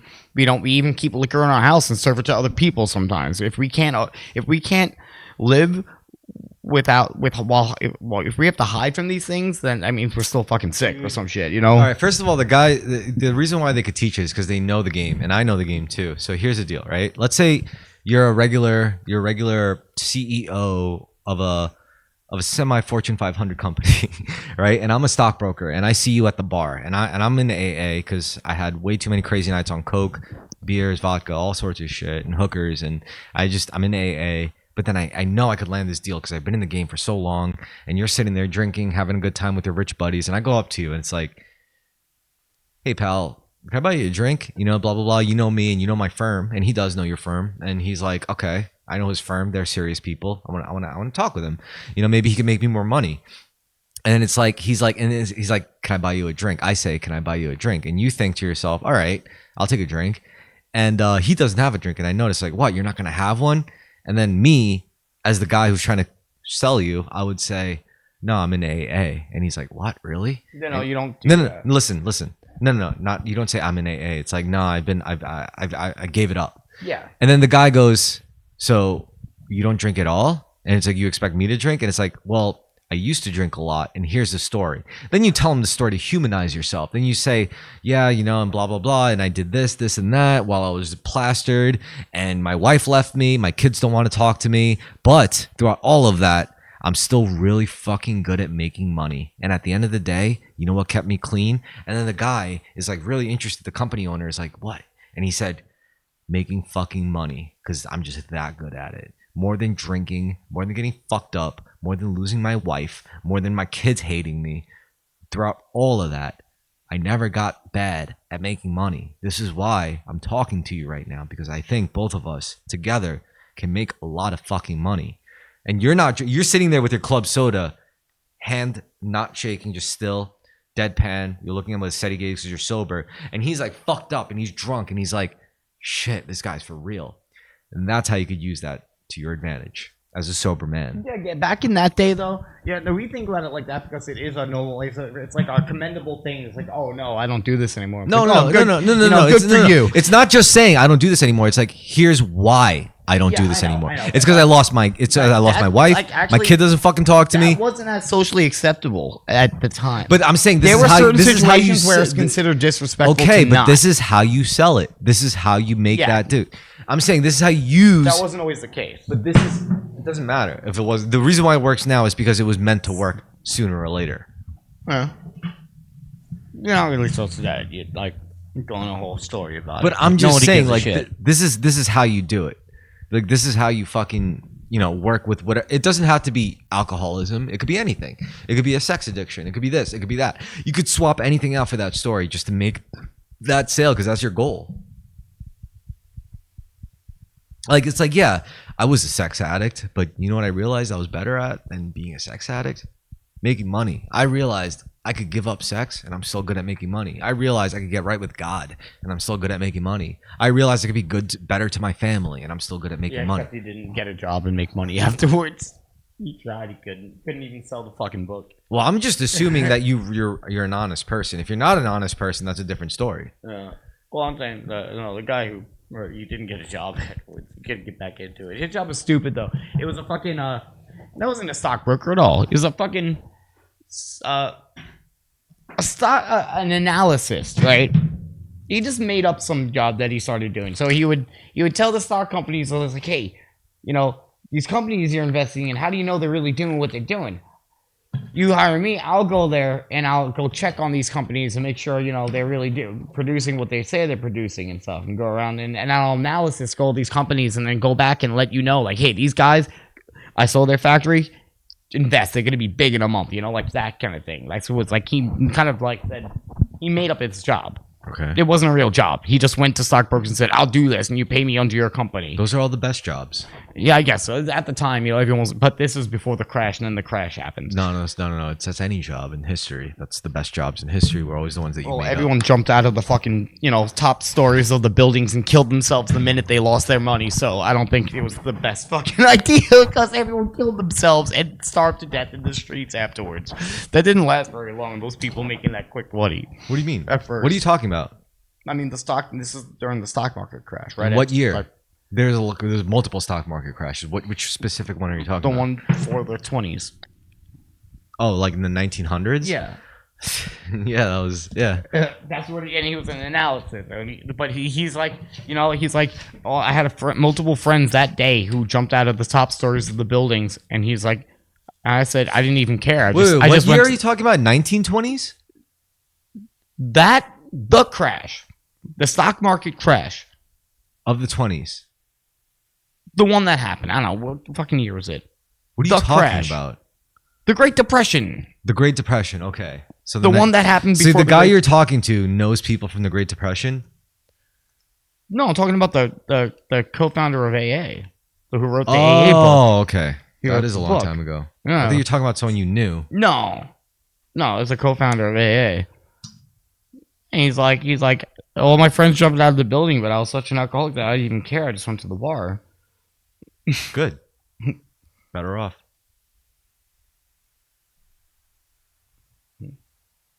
Yeah, honestly, he was better off. Yeah, I guess so. Anyways, considering the reason why I was so confused about that is because you don't remember. Of course you remember. You remember 2008? Oh yeah, I don't. Yeah, but that wasn't like. I mean, like that wasn't like. Is that going to be in the history book? Are you serious? Oh yeah. There wasn't like kids streaming the streets with no clothes and shit, like starving on food lines for soup on the street, like. So it was still fucking horrid. People lost their lives. Yeah, but it wasn't the Great Depression. It was a depression, but it wasn't the great one, though. Did you know that for every like 1% of unemployment goes up, 30,000 Americans die? Really? Yes. Damn. So when you look at 2008, like a jump from like I don't know, 8% unemployment to like 12% unemployment, that's ridiculous, dude. That's bad. Like that means that, and that was just 2008, and that was off of nothing but like a mortgage bubble popping. Like that was terrible. And not only that, like a big problem in the modern systems happening is a lot different than a problem in like analog systems and shit, and like, telegram systems happening. Because it took a long time for it to go wrong, and it took a long time for it to get better again, but it'll take a long time for it to go bad again. In 2008, those kinds of problems were like easily repeatable, Yeah. We're just gonna crash, dude. And that brought about what we call not a depression, but a recession. It's like, oh, in this recession, that they're talking about 2008 and the next few consecutive years after that. That was bad, dude. You think if it wasn't for that whole debacle of like the mortgage bubble pop, you think your mom and dad would be in the same position they're in now? No. Like that shit caused so much heartache that we still feel to this day that no one's even aware of. Like people wonder why they're having trouble like owning a home. This is why. Maybe it's like when people are like, oh, everything changed after so-and-so. It's like almost like we went to a different reality. Maybe it's just the effects of that finally fully hit during that time. And You're like, wow, why is life different now? Why has it been hard for some reason? Do you know how the mortgage bubble worked? No, I don't. I can't. I don't have the attention span for that. All right, let's look at it. Let's take a more personal take. Like, who owns your house? Is it the bank or you, your family? Like, We had to do a deal with Wells Fargo on the mortgage, so we paid the mortgage on Wells Fargo probably forever. that's what I'm saying. That's exact. It affects everybody basically. Like I mean, like if we inherit, we'll probably be paying it maybe.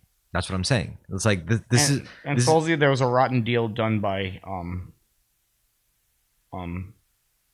J.P. Morgan, yeah, the banks. Wells Fargo, Quote unquote the banks. They're all in bed together. Chase, Wells Fargo. Yeah, TD. Wells Fargo supposedly fucked us over really, really badly, and there's no way out.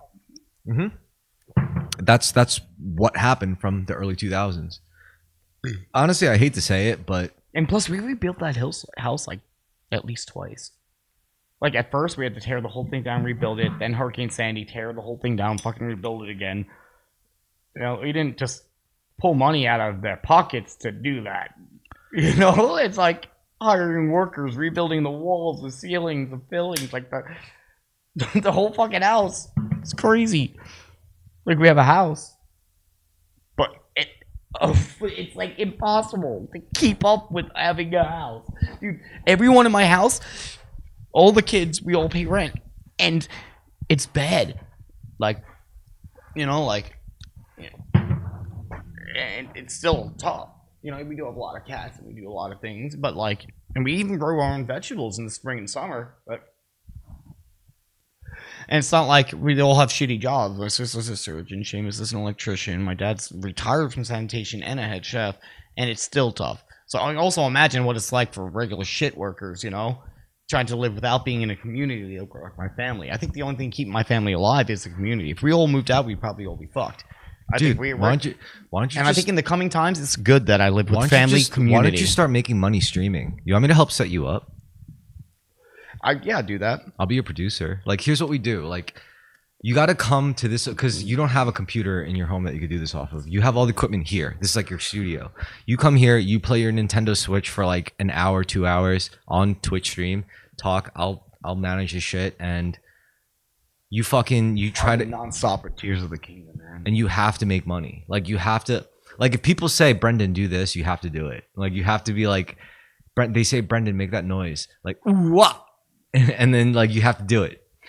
Don't mess with my Tourette's, though. No, don't do that. That's what they're gonna do. If you tell them you have Tourette's, themselves, not making my Tourette's worse. No. What if you get $10 a minute? No, it's not even making it worse. No, it's not worth it. Stop. Don't talk about $10 it. Don't talk about Tourette's right now. Stop. Completely. All right. I don't. There's no All such right. thing as Tourette's. Stop. What about for $10 a minute? Would you? Because I fucking hate these Tourette streamers because they're making it seem like it's this funny thing. It's not. It sucks to get caught in the fucking Tourette's loop, and once you get caught and you can't stop moving like this, no, it's not fucking fun. And I hate you fucking YouTubers for doing it. You should all go fucking kill yourselves. You don't actually have Tourette's.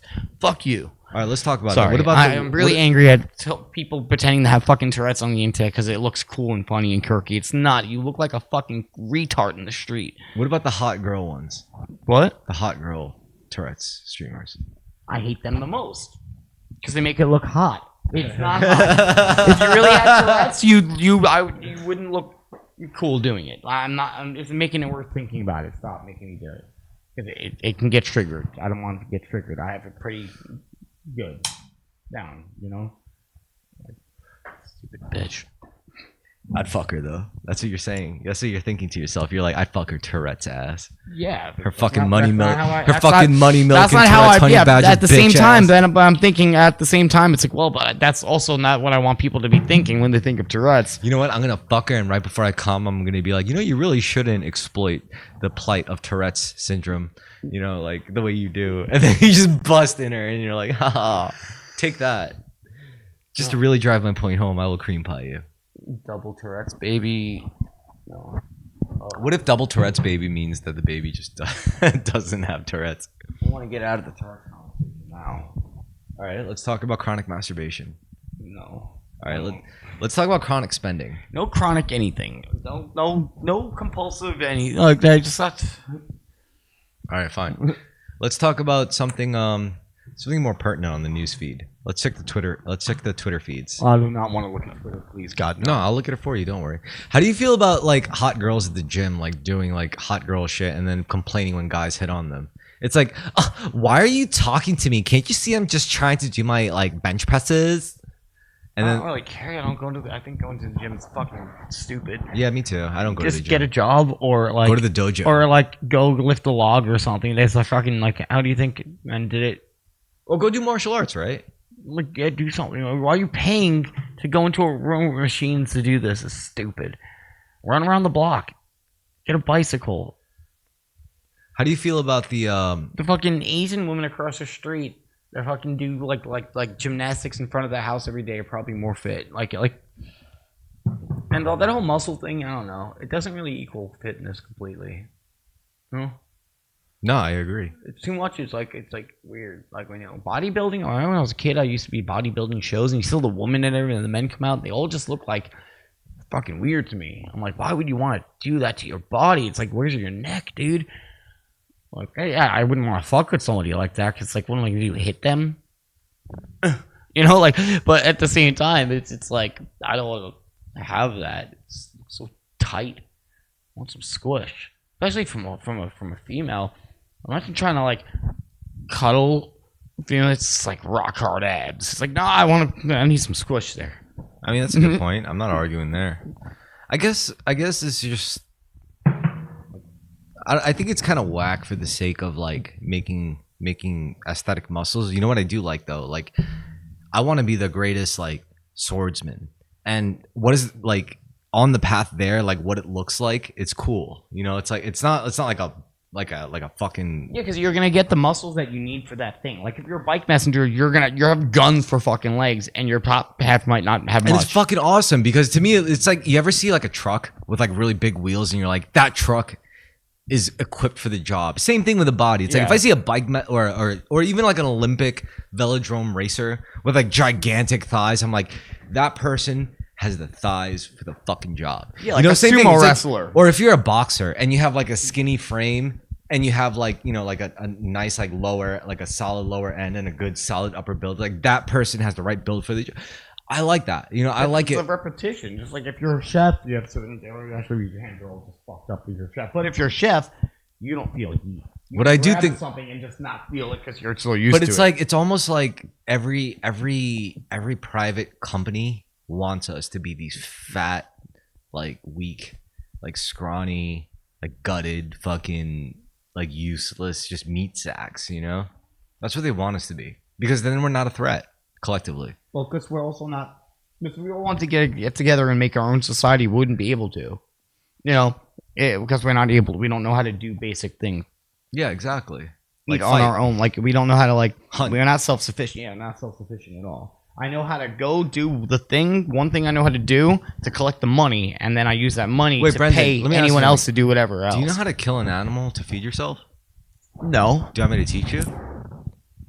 With fish. Oh, you don't eat fish. Oh, you're so fucked. I would kill an animal and eat it. Really? But I don't really like most animals to eat though. Like I like fucking steak and chicken. I don't find a good reason to kill my own cow or chicken. So you couldn't like kill a deer? I could, but like I don't eat it, so I couldn't. I couldn't just because if I did eat it, I'm like, I would kill it. Yeah. It sucks that you don't eat fish. Because fish is the easiest thing to kill and eat. Yeah, I know. What else? Maybe a duck, rabbit. I don't think I've ever killed really? an They're so animal. cute. I don't think I've actually. Wow, I haven't really killed. I've killed quite a few things. What? I've killed birds. I mean, in a hunting context, but I've also I've killed smaller animals shooting. You know, like going. Like I've killed bugs. Oh no, I've killed like rabbits, rodents. I've killed like with a small .22 rifle. Like a .22 rifle is like a tiny round. It's like this big. It's like a pellet, but it's it's packed with. I almost had my first execution because there was a baby bird that there's one type of bird that rips baby birds out of their nests and tries to eat them, but this one snatched it and dropped it and it fell and it was like not breathe. It was gonna die. It was not. It's like, dude. I'm like, well, let's try to put it back. And they're like, if we put it back, it's just gonna get eaten. So, and then my aunt was like, let's put it in water, drown it. I'm like, that's worse. It just doesn't look as bad. So I'm like, and I'm just like, I put it on the ground and I just grab the stone. And I'm like, okay, just take it out. And like, you know, I didn't finish it. Like, someone took it and said, I have a place in the back of the house. I'll try to keep it and see if it works. Probably still gotten eaten. But I was about to, just for the sake of putting it out of this misery, just, you know. Did you do it? Crushing its fucking head. No, I didn't get to do it, but I would have done it. I know someone who did it. Remember Roman? So it was like me, Roman, and I think Little Matt. And we were, you know on Amboy in Bay Terrace, like the pathmark sign, like where the sign was, like before you even pulled into the parking lot. Yeah. So we were around that like a little dirt island on that parking lot, that mini front parks facing parking lot, and it was like 6 o'clock in the morning. We were drinking all night, and we must have been like 18, 19, 17 even maybe, and like. We looked on the dirt. It was summertime. We saw like a little baby bird, like barely out of the fucking egg, like still like, you know, barely struggling to breathe and like opening its beak, but not. Yeah, they're fucked at that point. Yeah. So me with the three of us were looking at it and we were just fucked up. Like, you know, it's like 6 a.m. Like we didn't go home the other night, so we were just fucked and we were looking at this thing and I was like, I think the best thing to do is just put it out of its misery. It's like it's already out of the nest. And Roman's like, yeah. So it's like, I'm not going to do it. And little Matt was like, I'm not going to do it. Roman was like, I'll do it. So he takes a rock and he just goes, boom. And then me and Matt were like, oh. And then Roman's like, oh shit. And we're like, we didn't look. And we were still turning around. We were like, what? And Roman was like, it's not dead. I was like, get it again. He just picks it up and goes, poke. And he's like, yeah, it's dead now. And I was like, all right, let's bury it. So we buried it, and that was it. Yeah, that's what I was afraid of. I'm like, do I get a knife and just go like to its head? Like, do I kill it? You know, in hindsight, that's I'm like, am I really gonna dirty the knife in the house? You know, I'm like, it's fucked up. I just feel terrible that Roman didn't get it on the first shot. You know, I was like, God damn it. You know, like how hard. I was playing around and I guess I was swinging at the birds with my Ninja Turtle sword outside once, and I just went down on one. I guess I never expected to actually get it, you know, and I hit it. This baby bird, like a young bird, in the neck as I was swinging, and downward strike, and just went onto the ground, like, and it was like, and I'm like, oh, fuck. And I grab it, and I go into the house, and I bring it into the house, and like, we put it in the cage, and we fed it, and we took care of it, and it did come back, and we brought it back outside. It was okay. Oh, really? Yeah. You must have hit it like a bitch. You know, this plastic sword it was plastic, and I did hit this bird hard, but it was also hollow plastic, meaning like it had air, and you can just go to the sides of it, you know? This Ninja Turtle blade I had. Well, actually, do you want to take a bathroom break? Yeah, I gotta piss. All right.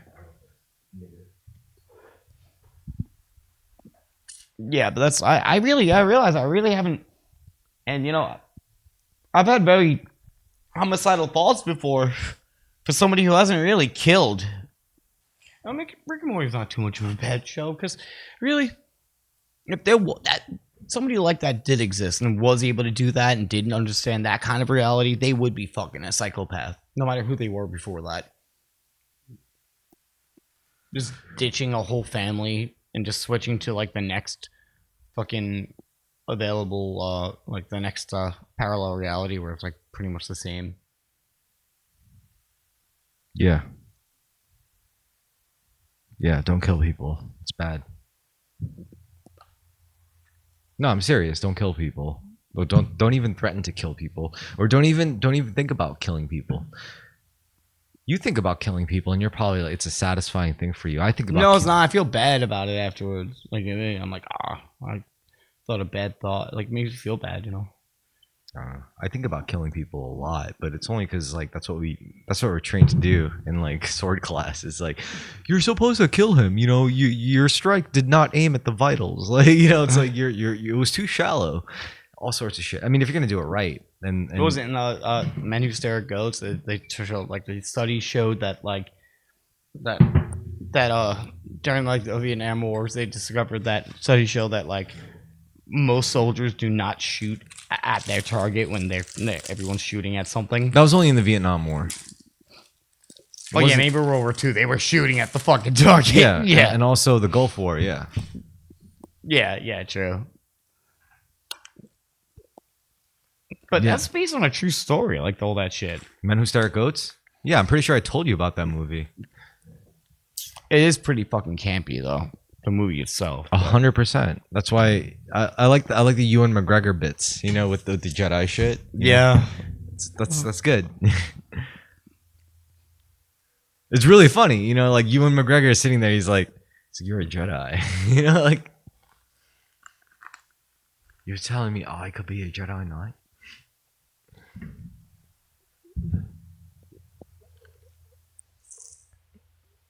Every one of his English accents, except for when he does Obi-Wan, sounds weird to me. Like in Train Spotting. Well, that's his normal accent. Yeah. You know, he's supposed to be Scottish. Yeah. Well, there was a movie called The Island. You ever heard of it? It starred Ewan McGregor, and I like Christopher Columbus. No, Christopher Columbus. What am I fucking Christopher saying? Walken. Christopher. Christopher Robin. Wow. Count Dooku. Yeah, so smoking that shit. Count Duke. What? Count Dooku. What about Count Duke? No, that's what you were. That's who you were talking about. I'm talking about Ian McGregor. No, Christopher Robin with Ian McGregor. Yeah. It's the Winnie the Pooh. Yeah. It was good. It was good. That was a good movie. No. It was who played Count Dooku? Do you know that actor? How am I forgetting? Shit. That guy is like serious. Yeah. He's also Saruman and Count Dracula. Yeah. How am I forgetting his name? Anyway, in the movie The Island, it was really interesting because it was about like a secret island where island facility where they keep like clones of billionaires, rich people. So like if rich people ever, they were kept in secret because it's illegal. But if like rich people ever like got into a car accident, an organ got damaged, like they needed a heart transplant, they could call upon a clone to kill and cut them open and take their heart and give it to the person who needed it. And the rich people didn't even know that the clones were alive. They were just told that they're just like organs floating in bags, but they were just real people in a facility somewhere. Ewan McGregor played one of these, and he was the clone of a billionaire who basically was him. And they meet, right? And it was so funny because like one speaks like a British guy and the other one speaks more of like with the Scottish accent. He's like, "Why you talk like that?" And he's like what? Like that? He's like, yeah, and it's like, "Stop that!" And it's like, so it was cool. It was a really cool little detail. He's such a good actor. I love him. Yeah, Ewan McGregor is really good. I mean, Britain does make good actors. Truthfully, they do. They also come the Shakespearean background and shit, you know. Well, they call it. Well, it's Juilliard.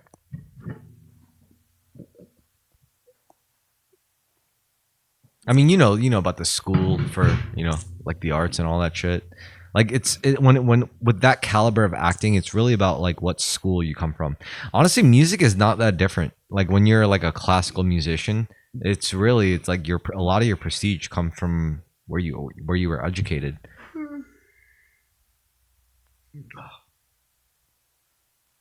Oh, my clothes stink, dude. Are there any cute girls that work at your restaurant? There's any place that has servers or waitresses, you're gonna have some cute ones. Yeah.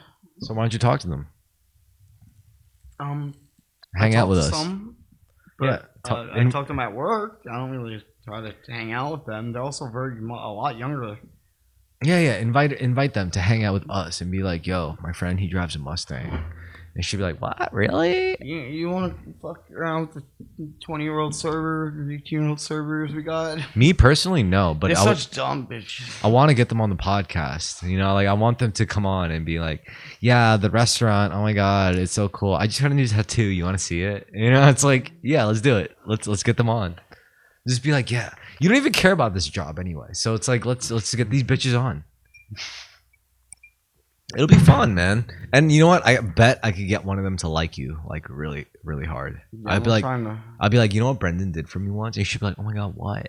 I'd be like, one time, Brendan and me were about to get into Even you talking like, oh my god, what with that accent makes my dick shrivel up. Like I can't. It like doesn't matter what you look. It's a something like, dude. There's more than looks. There's also I have four other senses, and like if you can appeal to only one of them, that's not good enough, man. what if she had a really good pussy? So that's 2 out of 3. You know, she looks good, she feels good. A pussy's a pussy. I'm just is it really good or not. It's just crazy. It's just. You know what? You're right. You know what? You're right. Let's dispel this myth right now.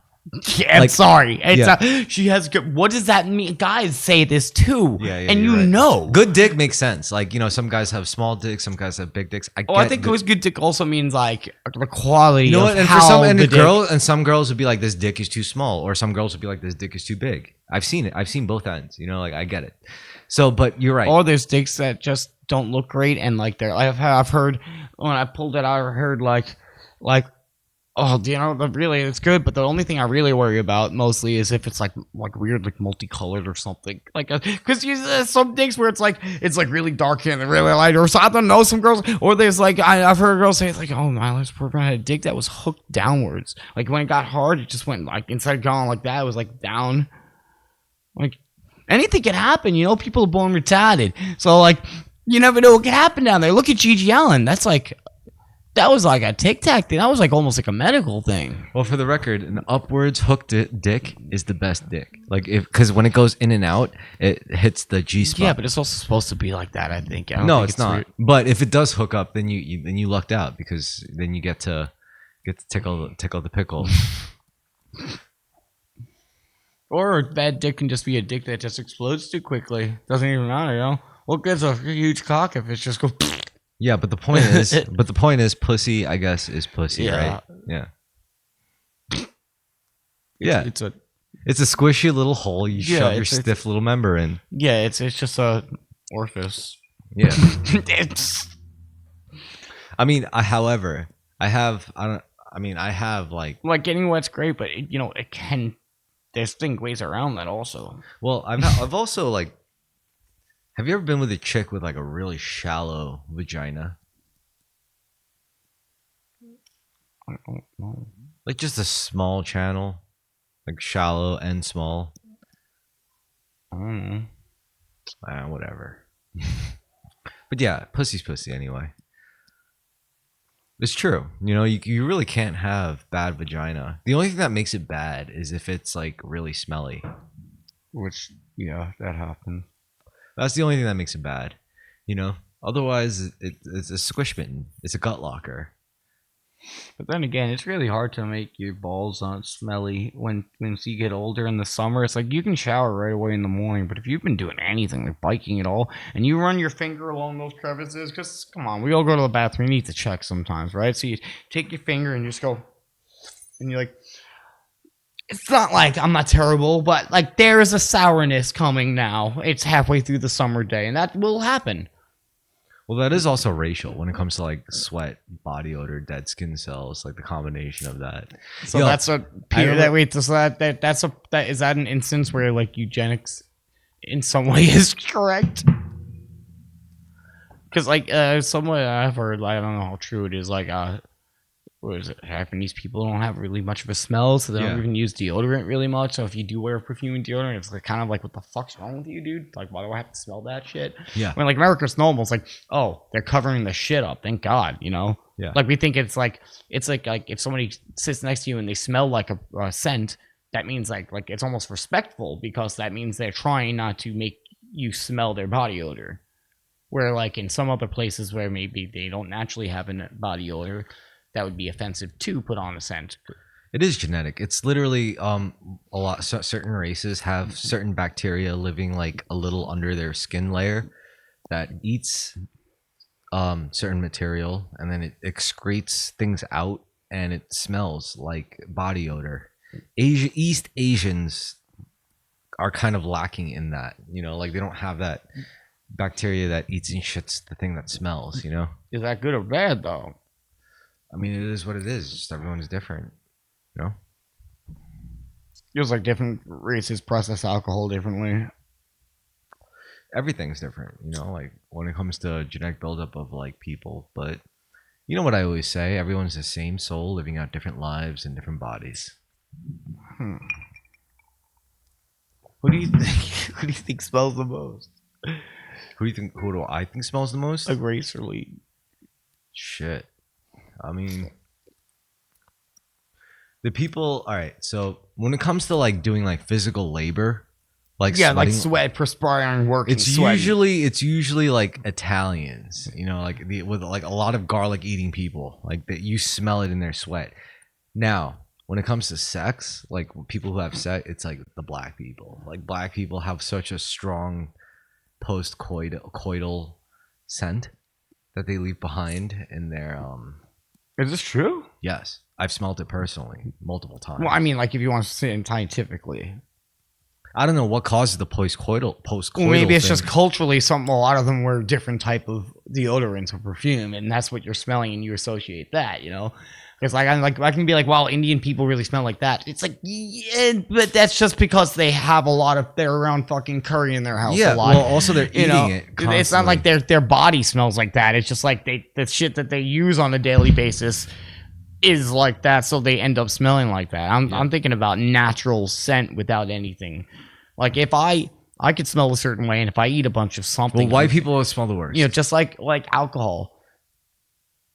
I fucking like it gets bad. Alcohol, if you drink too much, like at least me, like if I drink a bunch, I smell the whole day next day. Yeah, white people are the worst when it comes to. Why is that? Why do we retain? Because I can't hide it. Like, dude, it's like Dude, where do white I have to people? be Where do Brendan? Where do white people come from? Do the whitest people come from a place where you sweat a lot? No, white people come from a place where it snows a lot.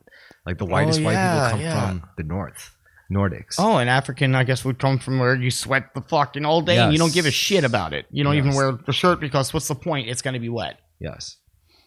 However, why did the Asians develop the gene where they just don't have the bacteria altogether? That's weird.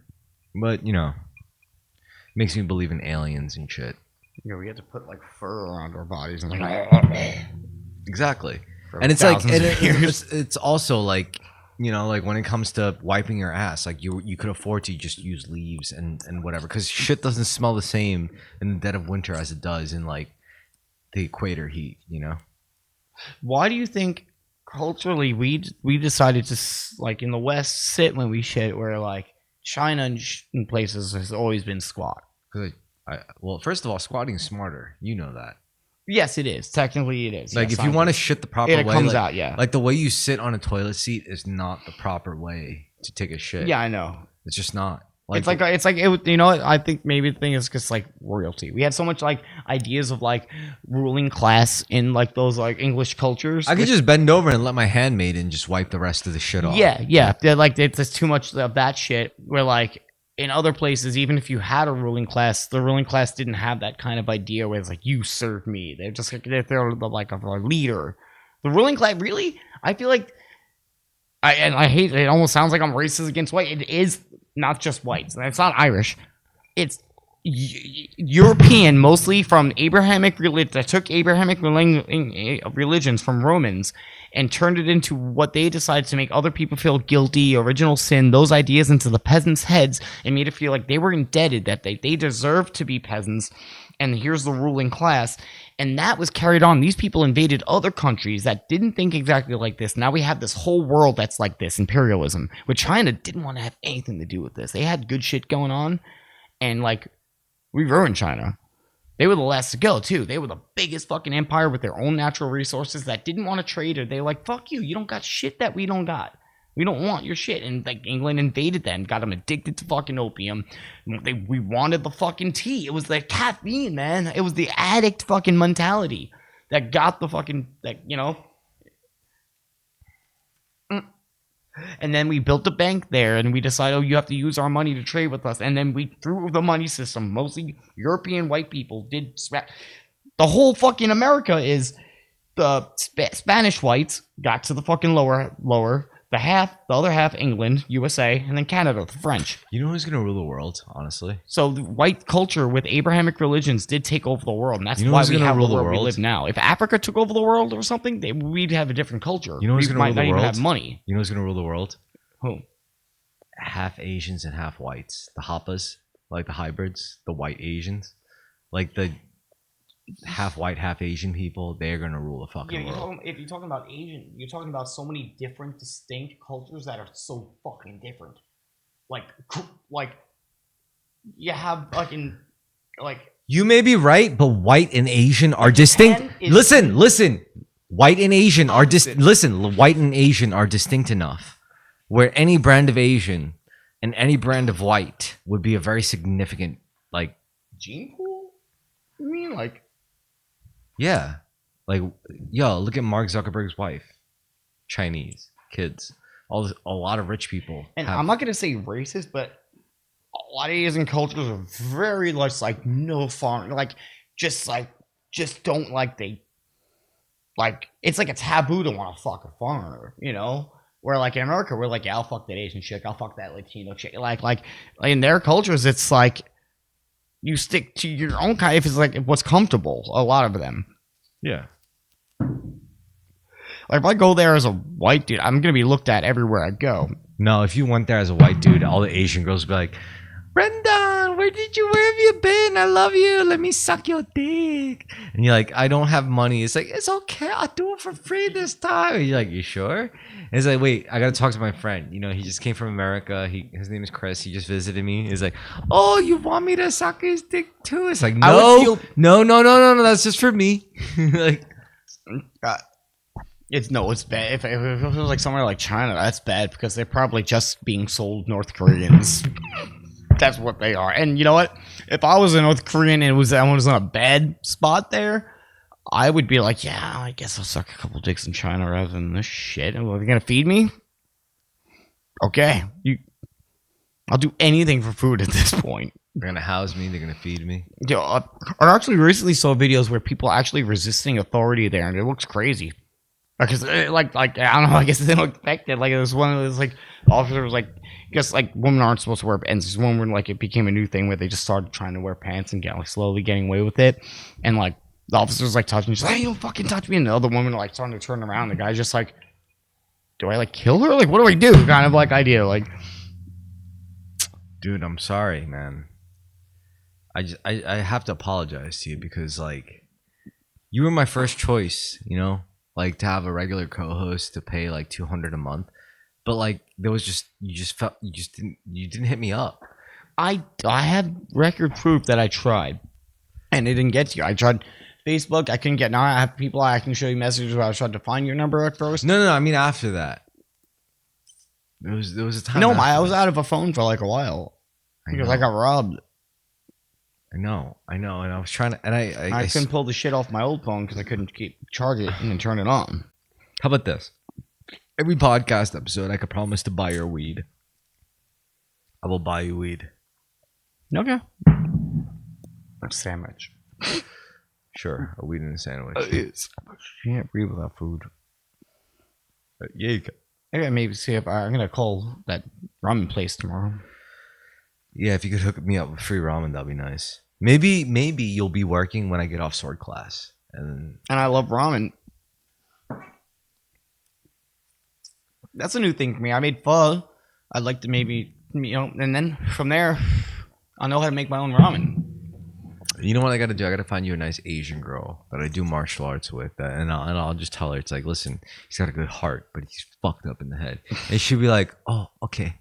You know, like, do they have accents and everything? Like, where are these girls you're getting from? I don't get girls from anywhere. I'm just saying, like, I know a lot of people. Yeah, I mean, you just didn't like. Maybe one of them will like it. Well, yeah, because a lot of them are Asian, doing an Asian martial art. Can you be surprised? Really? Well, I'm saying like Asian American. I don't know, like what they come here and they decide to do martial arts. Yeah, it's exactly like that. Why? Why come here? School, work. I mean, it's America. Yeah, I guess so. What are they telling everyone in all these other countries to come to America for? No, they don't have to tell them, dude. All right. First of I all, watch a lot of movies. You and it's just you like, I only know don't- you only know your life as an American, right? Yeah. Have you ever been to another country? No. Okay, so let me tell you something. Like the shit that we could do in this country, like as American citizens, I've been to quite a few other countries, and like I could tell you that the shit we can do here is not like the shit we can do there. It's different. We could do more here than we can ever do there. Like we take it for granted as Americans. I get it, and I'm not gonna sit here and tell other Americans like, "Oh, you don't know how good you have it," because that always sounds gay. But it's the truth. It's true. You know, like I don't know how else to put it. Like, which is why I just don't say it. You know, it's like you as an American have it so good, but there's so many poor Americans, so many starving Americans. It's like I don't have the heart to say it, but it's true. No, it was fucking weird because I was at the Go-Go Bordello show and like everyone's there and like it was great and it was like right during the Ukraine at that time and they were talking about Ukraine and all these soldiers were there and then he went on about like, you know, you live in the best fucking country, you should be grateful and like and everyone like me, not just me but everyone no they didn't know what he boo because like everyone loves this guy and these bands and their support but I just remember we all looked at each other like what the fuck is he fucking talking about? No, like, Brendan, you've never we were like icked out about you've it. never even left the country. Like honestly, that's kind of pathetic. I mean, it's only pathetic because you have your. No, I want to fucking go around. I want to see India. I mean, it's only pathetic because you're very opinionated about humanity in the world, like very opinionated, and you can't be that opinionated unless you've at least seen, like. I don't want to travel. What seems fucking tough. I want to see India. I want to see fucking China. You have to. Yeah. You have to see. It's like it doesn't. It's like I don't know if it actually exists until I'm actually there. You know what? I think if you go to another country and come back, you're gonna complain a lot less. You're gonna be like. You're gonna be different. You're gonna be like. That's not always the case. A lot of people go to other countries and like it more. No. I know you though, and I like once you see it, because like I know you don't take things for granted. I might like India. I know when you see something new, you don't just be. You're not jaded. You're not just like, oh yeah, okay, cool. No, you go in on something you don't understand until you understand it. Yeah. Which is why I think once you leave and see another country, you'll come back a lot better for it. I promise you will. I know you will. That's what you need right now, honestly. Like you need to, even Canada or Mexico will be fine. Just see how they fucking live. That's not American, you know?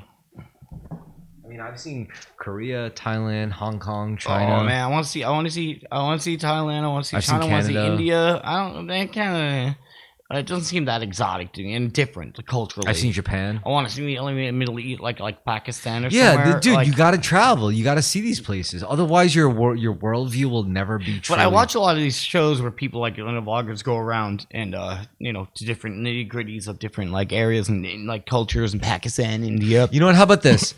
You know what? I'll clip this part too, just to drive it home. Anyway, for anyone listening, right? We want Brendan to see outside of the U.S. borders, right? So I'll video it. I'll be a vlogger. I'll be the worst vlogger there So is. send us money. Like the Patreon link is in the About Me.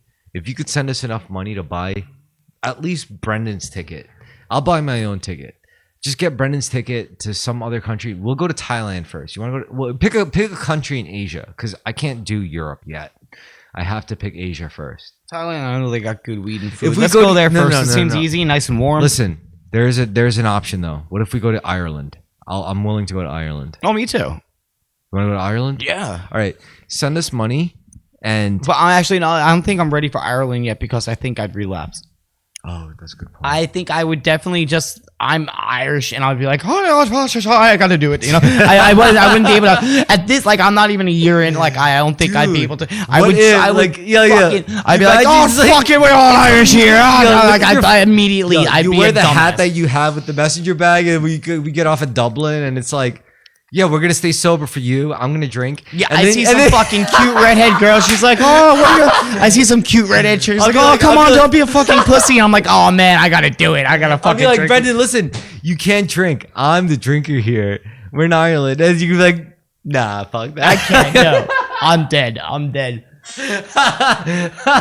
She'd be like, I like it, you know. Why didn't you have a point with us? And A you're like, month later, I'm on the streets. Can you spare some cotter me, brother? you know what I think would be super fucked up? I think what would be the most fucked up The is drink took me eyes. no. I think the most fucked up thing, right, would be before we went, you like went to your AA buddies and said, do you know anyone in Ireland? Do you know the groups in Ireland? Like, yeah, we know this one group where you're going. And you go to the group and you meet a beautiful girl who's in Ireland AA and she's like trying to stay clean and you No, meet that's her. what I would have to hit a meeting every time. Yeah. That would be annoying. Dude, no, that would not be annoying. That would be awesome. Imagine going to Ireland AA. That is like the capital. Yeah, but if I went to a meeting and it just sucked and I didn't get much out of it, I would immediately walk out and go to the nearest pub. So it's a hit or miss. So like I'm like, hey, I do a little prayer like, God, if this meeting doesn't do it, I'm gonna do what the fuck I want to do. No, dude. Imagine like Irish AA though. That must be like the most intense, crazy AA ever. They have it, yeah. They do have a lot. Think about it. Like It's that big must be there. It's actually pretty big, but big there. Dude, let's go to Ireland. Let's go to Ireland together. I'm not starting with Ireland. I'll do like anything. I can do China, Pakistan, India. No, here's the problem. Because if we do Asia, you're gonna like go all up in the whorehouses, because they're so cheap and so legal. But like if we go to Ireland, then there's a chance you might relapse. But I think you could survive Ireland. That's both sound pretty. All right, you might just like, fuck strange horrors, maybe even ladyboys by accident a couple times, or you'll relapse and die. Pick your battle. Like, no, that's great. All right, how about this? Let's start with Toronto first. Let's start with Canada. Let's go light. You could say this is the first time I left the country, and you know what? It's Canada, but it works. It's still another country. No, I want to go. I'd rather go downwards. I'd rather go south, like south. All right, if we go south, I cannot take you to a South American, Latin American country. I cannot do it. Why? You're gonna get killed. What I can do is I'll take you to Is Australia. it that bad? You think? Come on. Yes, I can take you to Australia That's cool. Yeah, that's different. because Asia, right? That's gonna be. That's a big drink place No, too. no. It's not as bad. Listen, if I take you to Asia, the hookers are just gonna blow your mind. If I take you No, to they keep trying to bring me to white places. No, I can't go to a white place. White place, I will drink with the whites. so what? At least you drink with people who understand you. If I don't need to go with the whites. if right you're now. in Thailand and I'm going to go somewhere different without European heritage. Like, if you go to Thailand, you'll get. oh no, it maybe like Germany. No, I don't think I can. Brendan, listen. The problem is if you go to Thailand, imagine spending like the price for a McChicken for like a full blowjob and like doggy style and like 3 comes in the night and all that shit. Like that's too much for you, dude. You can't go to a place like that. You have to go to a white-based country first, like Canada, Australia, Ireland, and then you go to Where you can't exploit people for sex. Okay, Brendan, you have to go somewhere where you can't exploit brown people for sex with your white money. Is that what you're saying? Well, we're not just talking about white money. Like, Listen, those white girls are harder to exploit with money and power. So let's start there. yeah, That's horrible sounding. Brendan, what would you do if you could spend like? That is so white. What would you do if you could spend like $30 and you get the best blowjob and doggy style you've ever had? Like, you couldn't handle that. You could not handle that. That's too much. That's too much power for you. You would have come back every year. You would come up with a new addiction. And this is why white people should have never went anywhere. Actually, this is the problem with the world. They came and they had guns already, and they were just like, we can do whatever the fuck we want to these people. And they did it over and over and over to everyone, all of you. You should actually, I'm sorry, you should be racist against whites. Brendan, Look at history. Imagine for $30 in like Cambodia, you could have a model girlfriend for a week.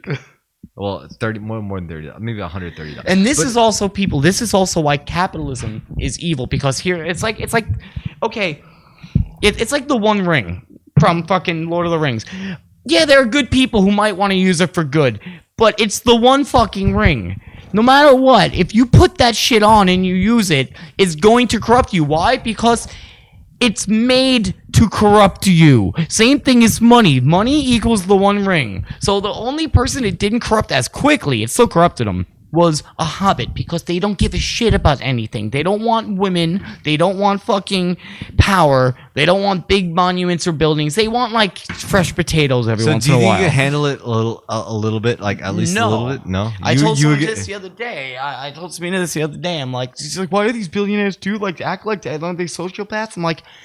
I'm like, it doesn't matter who they are to begin with. If you have $1 billion, that's giving somebody God powers that no human being should have. Because of the system we have, you can buy people. Brendan, so that's crazy power. Brendan, I feel powerful if I could give somebody money and they can build me something or do, and that's not a lot of power. Let me ask you I would go crazy if I had billions. How would you feel if you had like so much money where without even thinking about it, nobody should have that much power. Like you could just pay to have like a hot white girl, blonde, like college student, educated. What makes you think I'm into white? Or Asian, or black, or Latino, or Indian, like any race you want. Like, what would you do if you had the money to do that? Would you exercise it? It depends on how. Actually, I don't know. That doesn't. See, at this point, I'm starting to think that it's almost nothing seems right. Actually, I feel almost uncomfortable sometimes. You realize how shallow it all is. No. I realize, like, I feel like I've seen people getting the Shoeshine before on the ferry, and I'm just like, dude, how could you not feel weird that, like, you're pretty much using a person like a robot by handing them money, and I don't think we should be able to me, I'm realizing that what money is a bribe. My boss is bribing me to do something I wouldn't otherwise do. Right? I don't want to get up and go wash dishes like that. It's a contract. And you can call it what it is. It's nobody should. Now, in a perfect world, he would not have anything that I didn't have that he'd be able to bribe me with. Right? That's where capitalism it gives people power to exploit, and it's wrong to begin with, so it shouldn't exist. So yes, if I had having $1 billion, giving a human being godlike powers is unethical anyway, so that's why billionaires shouldn't exist in the first place.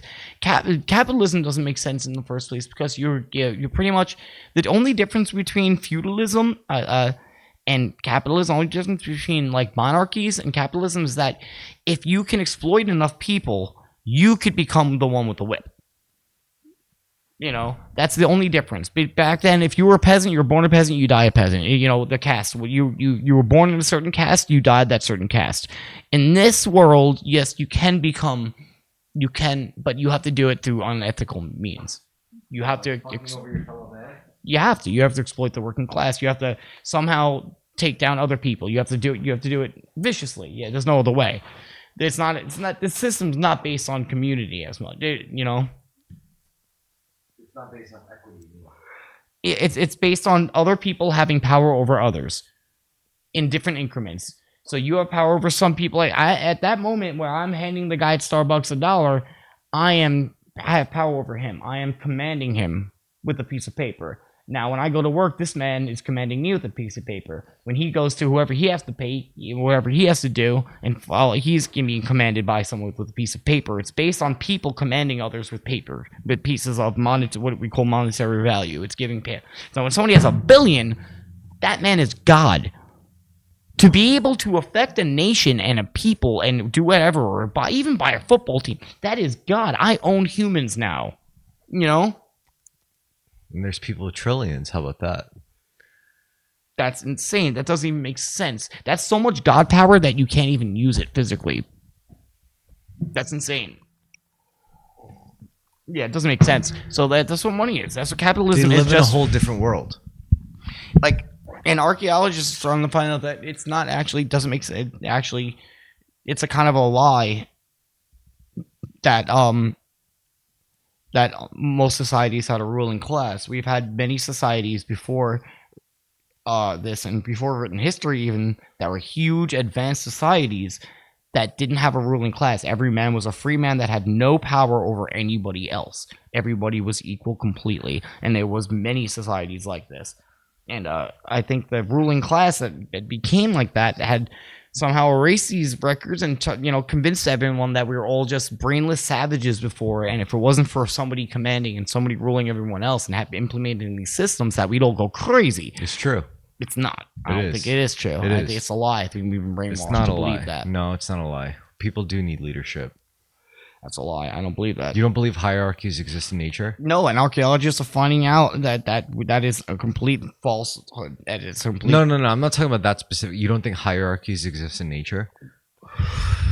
Not within the human race. No, we exist. As No. free- I'm talking about nature, not just the human race. I just mean nature in general. You don't think hierarchies exist in the universe, in nature? Like animal kingdoms. I'm just hierarchies in general as a concept. Of course, hierarchies exist, even in nature, even in math, even in art, even in everything. Every facet of reality, hierarchies exist. Otherwise, math wouldn't be a thing. Math is all about hierarchies. Yeah, but what I'm saying is there have been many advanced civilizations before what we think of like monarchies and rulers. Yeah, and when I'm emperors. saying every single Like one of those, before the age of yeah, what I'm saying emperors- is every single one of those advanced civilizations. Guess what? Hierarchies were always an element of it. There was never such a thing as a complete. No, it was a complete community. No. Just a large community. there Like was always- Aztecs? no, there was always a hierarchy. It wasn't like that, no. Yes, it was. And it was very, if it was very usurpable. It was like No, it was no. I'm not just talking about in the context of like human Native civilization. Americans didn't have No, I'm talking about a in chief nature. wasn't what we think of as a First ruler. of all, Brendan, do you believe in a food chain? Yeah, but like an Indian chief isn't like a king. They can't command somebody to Yeah, do but do you something. believe in a food chain? that came from Europe? But do you believe in a food chain? Yeah, I guess So so. then you can't not believe in natural hierarchy. Yeah, but not within the humanity and society. Human Yes, you society. can. No. Humans are not better than God. Humans are not bigger than nature. Humans are. Yeah, a but part I'm of saying nature. no other human should be able to rule another human. I'm saying, yeah, but at the same time, you can't stop a human from overruling another Trying human's to. nature. You can't stop them from trying. No, you can't stop their nature from overruling another person's nature. For example, like let's say you're a violent, angry person, and I'm just a skilled martial artist, but I'm not violent. Like you can't. There's nothing you can do to put you above me. Like I'm always going to deflect every attack. I'm always going to read every move, and I'm just going to kick you in the dick every time. You know, it's never going to happen. That's what I'm saying. Like same thing as a gazelle will never overpower a cheetah. It's never going to happen. Okay, so what does that mean? Like, Hierarchies exist for a reason, and they matter. Not just in like the human context. I mean in math.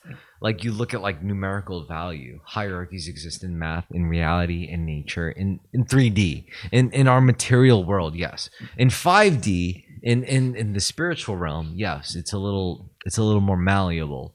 But in our physical dimension with physical objects and all this shit, yes, hierarchies. but I'm talking about the concept of a ruling class being able to tell others what to do. It was a foreign concept when we came here. Like when we talked to Native American chiefs and they were able to communicate finally and explain like what they saw, and like they were like, we don't understand these concepts that you're talking about. This like, he's like, yeah, we call this is the chief, but I'm not like, I don't rule anything. Like there's no, everybody here is a free man. He said something along the lines like, dude, our men don't even like care about like Yeah, but getting then laid why because, why they're did tribes keep killing each other?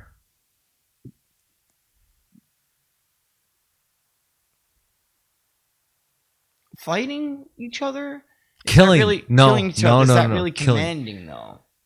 It is commanding. It's saying you can't be here or I'll fucking kill you. That is the epitome of commanding. Yes. Dude, there's no way to like pretty it up and like blame it on civilization. You can't just sit there and say, "Oh, advanced civilization is the problem of all of our this is like the source of all of our sorrows." No, that's bullshit.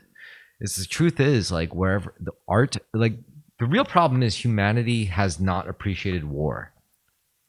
We have not appreciated war as much as we appreciate like art, like music, movies, filmmaking, painting. Like art. Why war? As if it's like something that's needed and a good thing. It's not that it's needed. It's historically anywhere man goes, war will always follow. Painting won't always follow. Why do we have mass killings? Like nothing else does it. It's like we organize and get together. Brendan, let me ask you something. And try to kill as many All right, Brendan, let me of ask each you something. other as we can. Brendan, let me ask you something. Why is it that when a foreign male lion pack attacks a pride, Why is it that they make sure to eat the cubs? Why do they do that? I don't know why. Of course you know. Like, what do your instincts tell you? Why do you eat the cubs? I don't know. Wouldn't you take them and take them a part of yours? No. Why do you kill their father and why do you kill their sons and daughters? Like, why do you So kill? the females would mate with you? Yes. So it's purely mathematical. It's you're the problem with you is you're applying a morality to it. What I'm saying is break it down into pure mathematical terms. Like the reason why lions do that. Yeah, but why would you act on without a morality? What do you mean? Why are people always acting without morality? Because it feels good. It feels good to be a cunt? No. I'm saying why you ask me 2 questions, right? Ask me why do people act with morality? Ask me that. Why do people act with morality? I'll say because it feels good. And then you ask me why do people act void of morality? And I'll tell you because it feels good. The same answer applies to both questions. You're right. That's done. I don't know. Does acting with morality always feel good? Mm-hmm. Sometimes you might do it despite your own feelings. But it's still a source of pleasure. It's still a form of pleasure. Like that amount, like having that kind of discipline, you feel good about yourself. Yeah. Or you feel good about that you beating his fucking face in. Or you like, feel good about that you helped somebody. Yeah, you feel good, or you could feel good for them. Or you could feel good about the fact that you stood up for something and you didn't give a fuck what anybody felt about what you're about to do to this man because you know he did something unforgivable and you're gonna cave his fucking face in. You know, it's like you can feel good about that too. Then But then again, in the end, what feels I think. All right, to me, what feels the best. If you actually do the violent thing, most of the time you end up feeling regretting. No, to me, what feels the best. Listen, what feels the best. All right, let me answer it. People that don't kill never regret not doing it. Let me answer it, right? To me, what feels the best isn't when you satisfy the body, is not when you satisfy the mind, and it's not when you satisfy the soul. The best feeling is when your soul, your body, and mind make the decision together to do something that doesn't fuck with each other. That is the best feeling. Like, there's many things I could do that'll satisfy my body. There's many things I could do that'll satisfy my mind. So you mean we're doing a bunch of things that are so our spirit's contradicting our body, that's contradicting our mind, and they're all doing contradictory things going in 3 different directions. But if you could make all, it's not about making one point win over all the others. No, it's about making all 3 points not fight each other. You know what I mean? It's not about having the strongest soul. It's not about having the strongest body, and it's not about being the smartest mind. It's like when Jesus is like the spirit is willing, but the flesh is weak. You know, he had 2 different. His body was trying to contradict his spirit at the time, and he was stating this. Like, yeah, it's like almost like they put it in there to say this is Jesus was expressing that this is the thing that you will feel as a human. Your body will try to go against your spirit, but he tried to and your spirit will go against your mind and your mind will go against your body. Yeah, but that also religion is very anti, like if you see Catholic, it's very anti-body. It's very whip yourself if you I don't believe in that either. No, because I'm a martial artist. Like, there's no way I would. But that's also a different frame of spiritual. So it's very holistic. Jesus would say like that's why I don't like the Abrahamic religions as much, because they're very deny yourself. Misinterpreted, in my opinion. Maybe. But they mean like, it's very like they interpreted it more as like, deny your body, deny yourself, No, it's alignment. And there's a lot of austerity also in, Middle Eastern and other religions, there's a lot of things that are forbidden. What's that? That's a type of stoicism, I think so. Like trying to like even any type of Hinduism, it's like, get away from sense gratification. Yeah, so get away from sense gratification. You don't have to worry about these fucking schools. Like, you don't have to worry about the prestige anymore. All you have to worry about is the fundamental it's no longer a question of politics and bureaucracy. Now it's just a question of logistics and mechanics. Do you know your mind?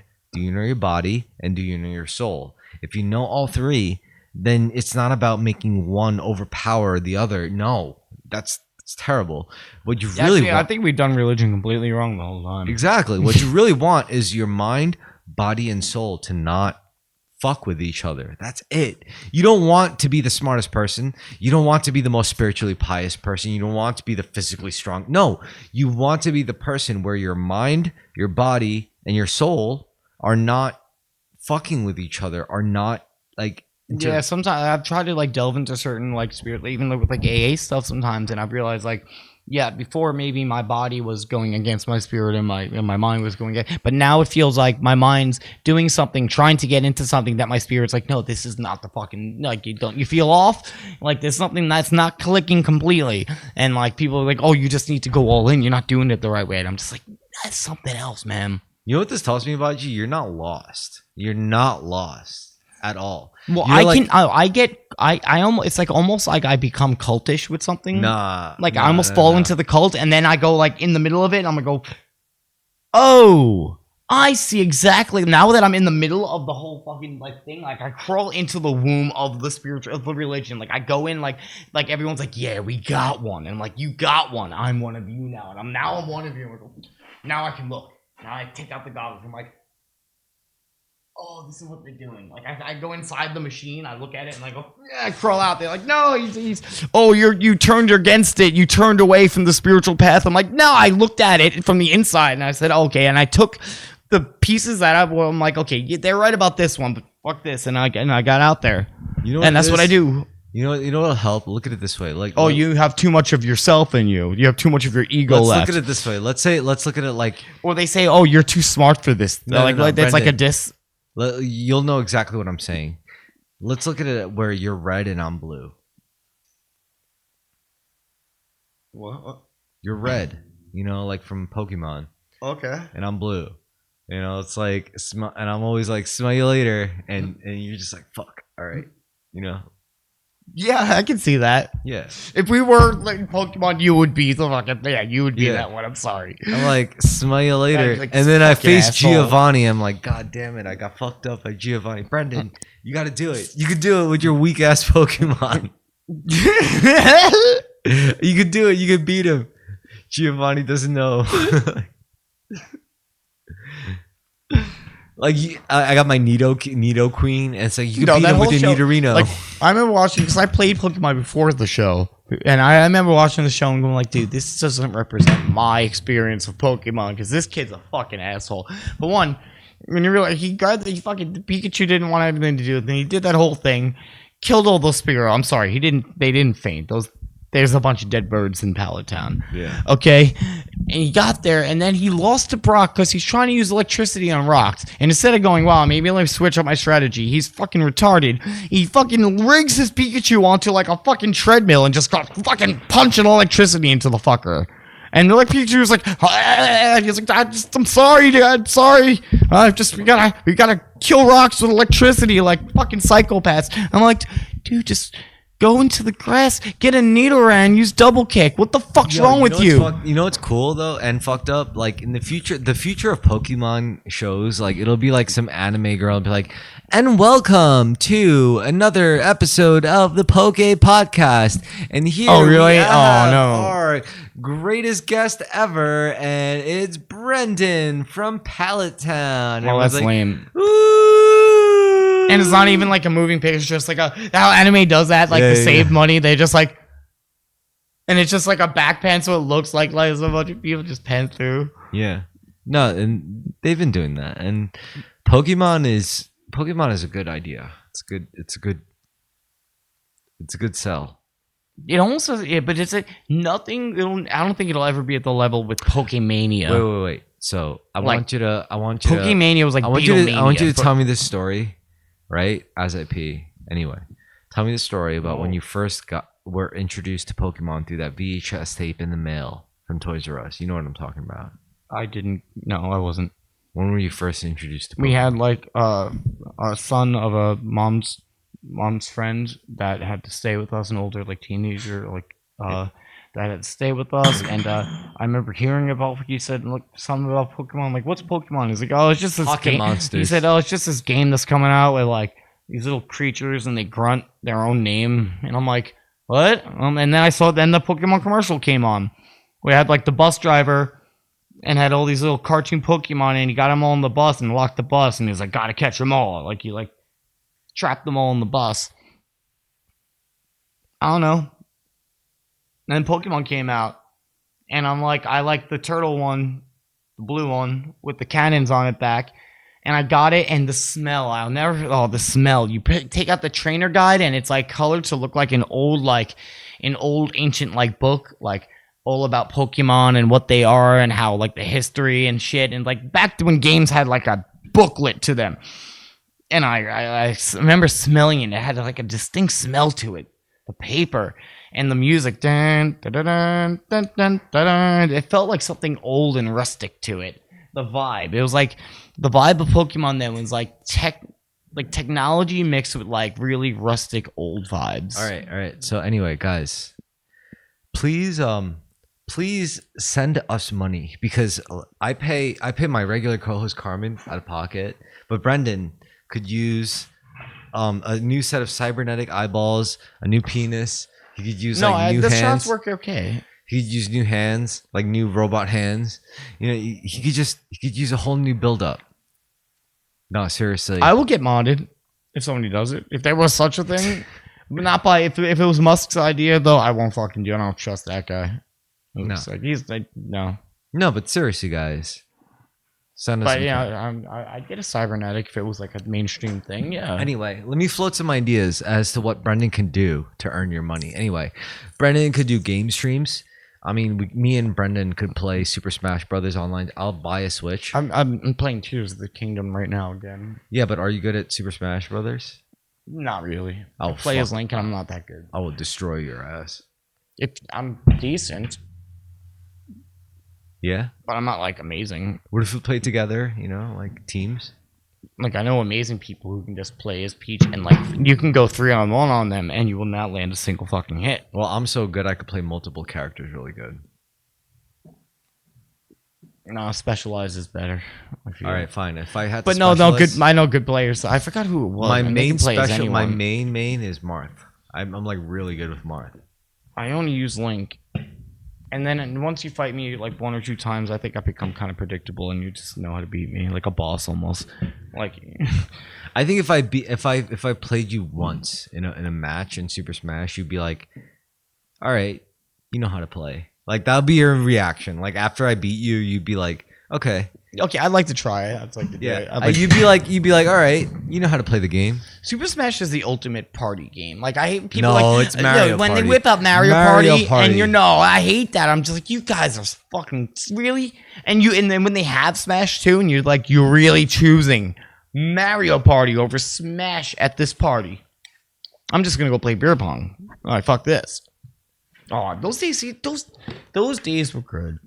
Let's talk about how what kind of kids don't do that anymore, do they? There's no game? They don't just go hang out in someone's basement and drink and play beer pong and like shit like that. Like, we had a cool like youth. I think. What kind of games? What kind of games do girls like? They don't like the party games anymore. They like Harvest Moon, Stardew Valley. Oh yeah. When you were talking about girls don't like, he's so stupid. He's like, oh yeah, you're gonna get a girl. They don't like because you don't have a lot of money and the game is so dude. Stupid. You know how many dude? And now that's the thing. You just want a gamer dude. You know that this gamer dude is probably not gonna beat you. He's probably not a narc either. He's probably pretty chill. You know, he's like, you know, it's. And yeah, no, I like that. Now imagine like really like even in the 80s, it was either like you were weird or nerd. But are you a good enough gamer to even attract a gamer girl? Like, are you?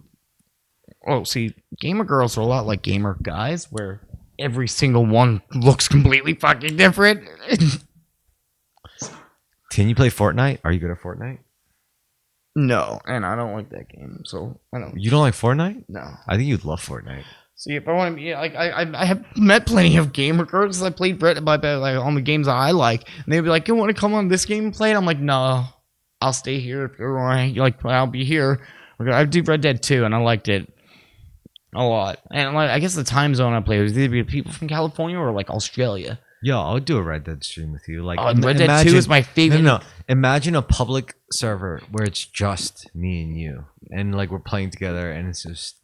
Yeah, oh no, that would be the best thing to do. Yeah, I would, and we go around and we would do we good. play find the fucking Nazi, and it's Louise. We would do this all the time, especially Australian friends. We find people and just like because there's so many. It's funny because it's like you're like these fucking racists on this game, but at the same time you're like the game is set in 1899. Like this is actually kind of fitting, even though these are actual people who are like I fucking hate niggers, but like. But like these are actual fucking racists. Some of them are actually neo-Nazis, but it is kind of suiting for the game's atmosphere that they're on it. So it's weird. It's conflicting because you're like, is this adding to our gaming experience of the Wild West? At the same time, and then when you beat them, you feel cool. Like we just like beat the Nazis, Like I had to call a couple friends to sign on, but we beat them. Like I have a buddy who's like a U.S. war vet, and we'd always call him and be like, "Yo, let's go. We have these fucking assholes." And he'd come out. Though if we did it, we would have to have a separate account, like not your personal account. This is a work account for video gaming. Like we would get you a video game console, like for work, for Terrorisk, and then we would play specifically just for work, just for the streaming. Actually, we could just pay like the $60 to get my Xbox shipped with it all on it already. All I'm saying is this would have to with be the headset and everything. No, this would have to be a dedicated company console, and we would play together, and we would do all sorts of shit. I think Red Dead would be a good place to start. It'd be a fun game. Dude, that's the best open world RPG ever, man.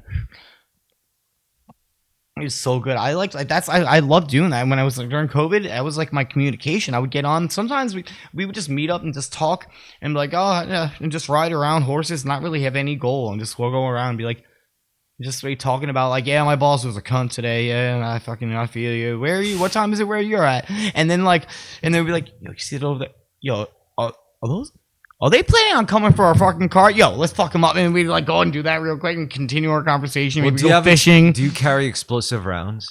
We had everything. We did everything. We would go in between. So it's like, okay, my let's sign on to my thing in my camp because my thing's ready. We're gonna do delivery. So we'd have the delivery each make like a couple $100 on the delivery and game money. So like, but you have to protect it.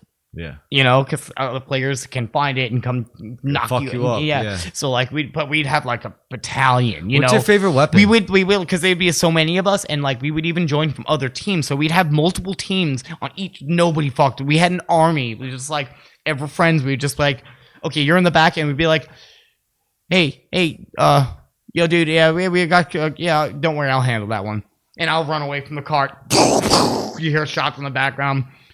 See me ride back. Yeah, they're gone. And like we would have like 10 of us doing it, and then we'd go to our moonshine shacks, do those deliveries, and like follow each other around. Like, you ever play the music in the moonshine shacks? Like yeah, and then as the drunker you get, when you press the button, usually you like start like whapping each other and shit. That's the best time to drink in real life too. Like yeah, and that's like I like that because I talk to a lot of people from other countries, Yeah.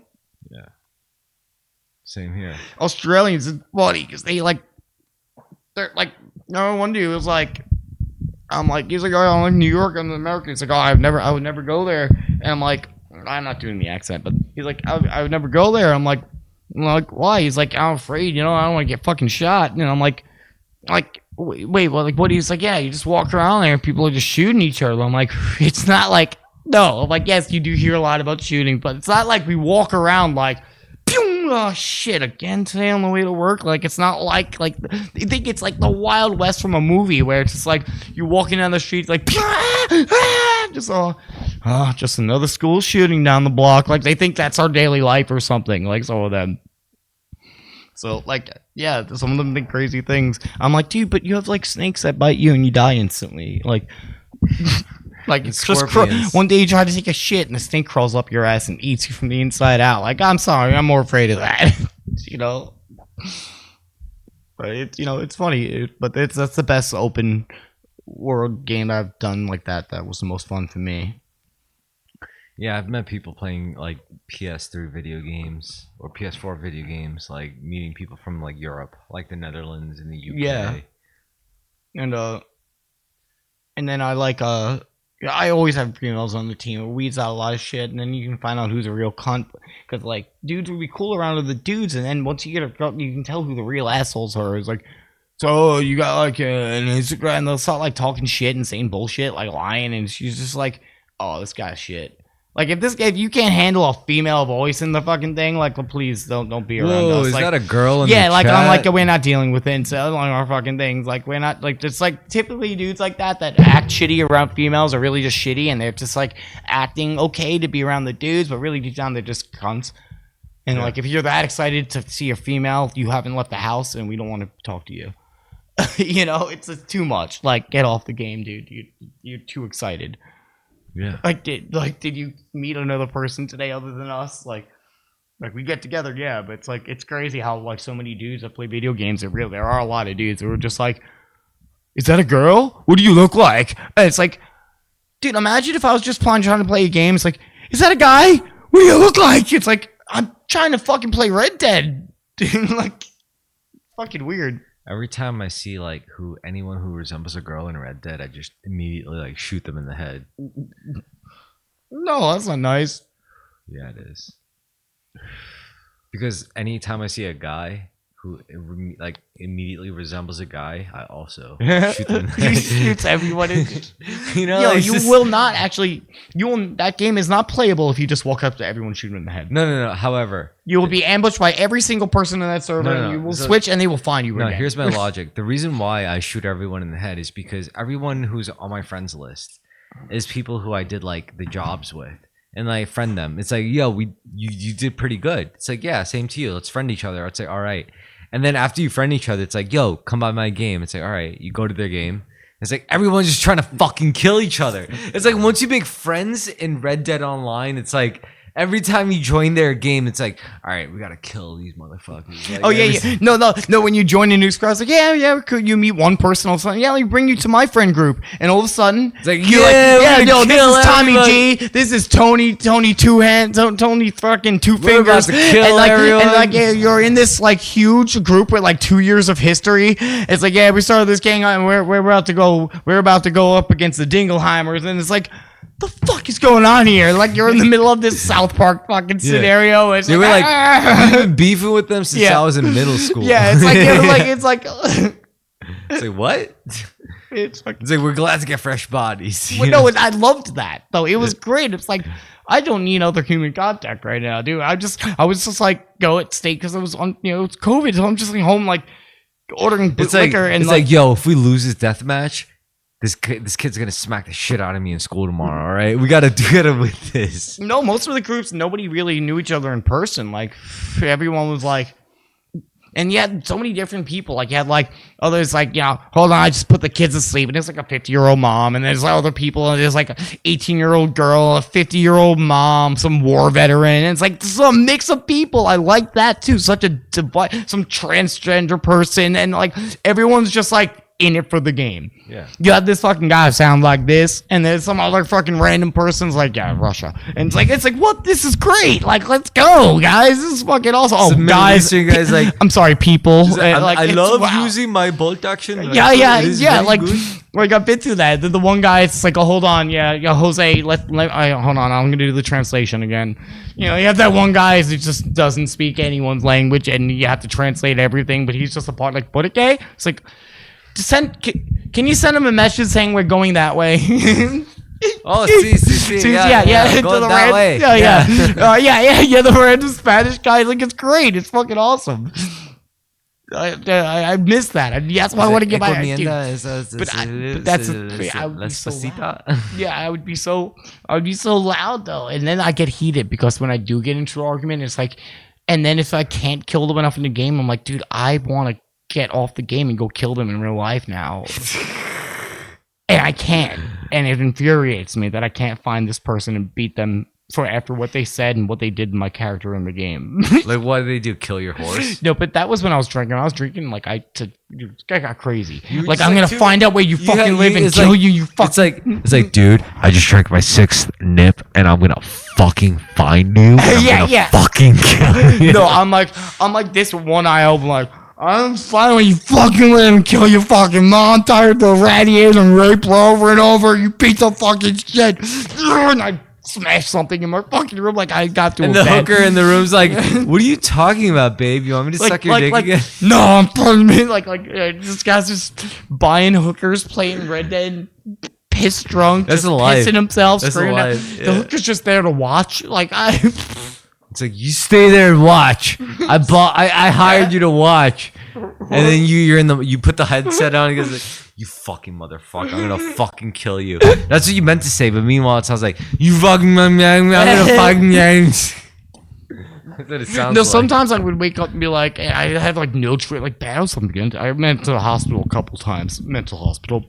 But I wake up and get it back on the server. I'm like, oh my god, I'm sorry for whatever I said last night. No, it was weird. We heard an ocarina going in the background, and then a guitar, and then like I want to die, and then you started laughing, and then playing Paul Simon, and then I heard a thud, and then the game eventually turned off, and your character disappeared. I'm like, oh, that's why I woke up on the floor and there was blood in that corner. Okay. I didn't really say all those things. I must have dreamt that, and a drunken stupor, like crazy shit would happen. Like I'd wake up in the closet, like what the fuck? Like it was bad. That's alcohol. Like you can't. If you've done that enough, you probably should never drink again. It's just like, even if you think you can handle a couple drinks again, it's like, yeah, but why are you trying? Like that would be the definition of insanity, wouldn't it?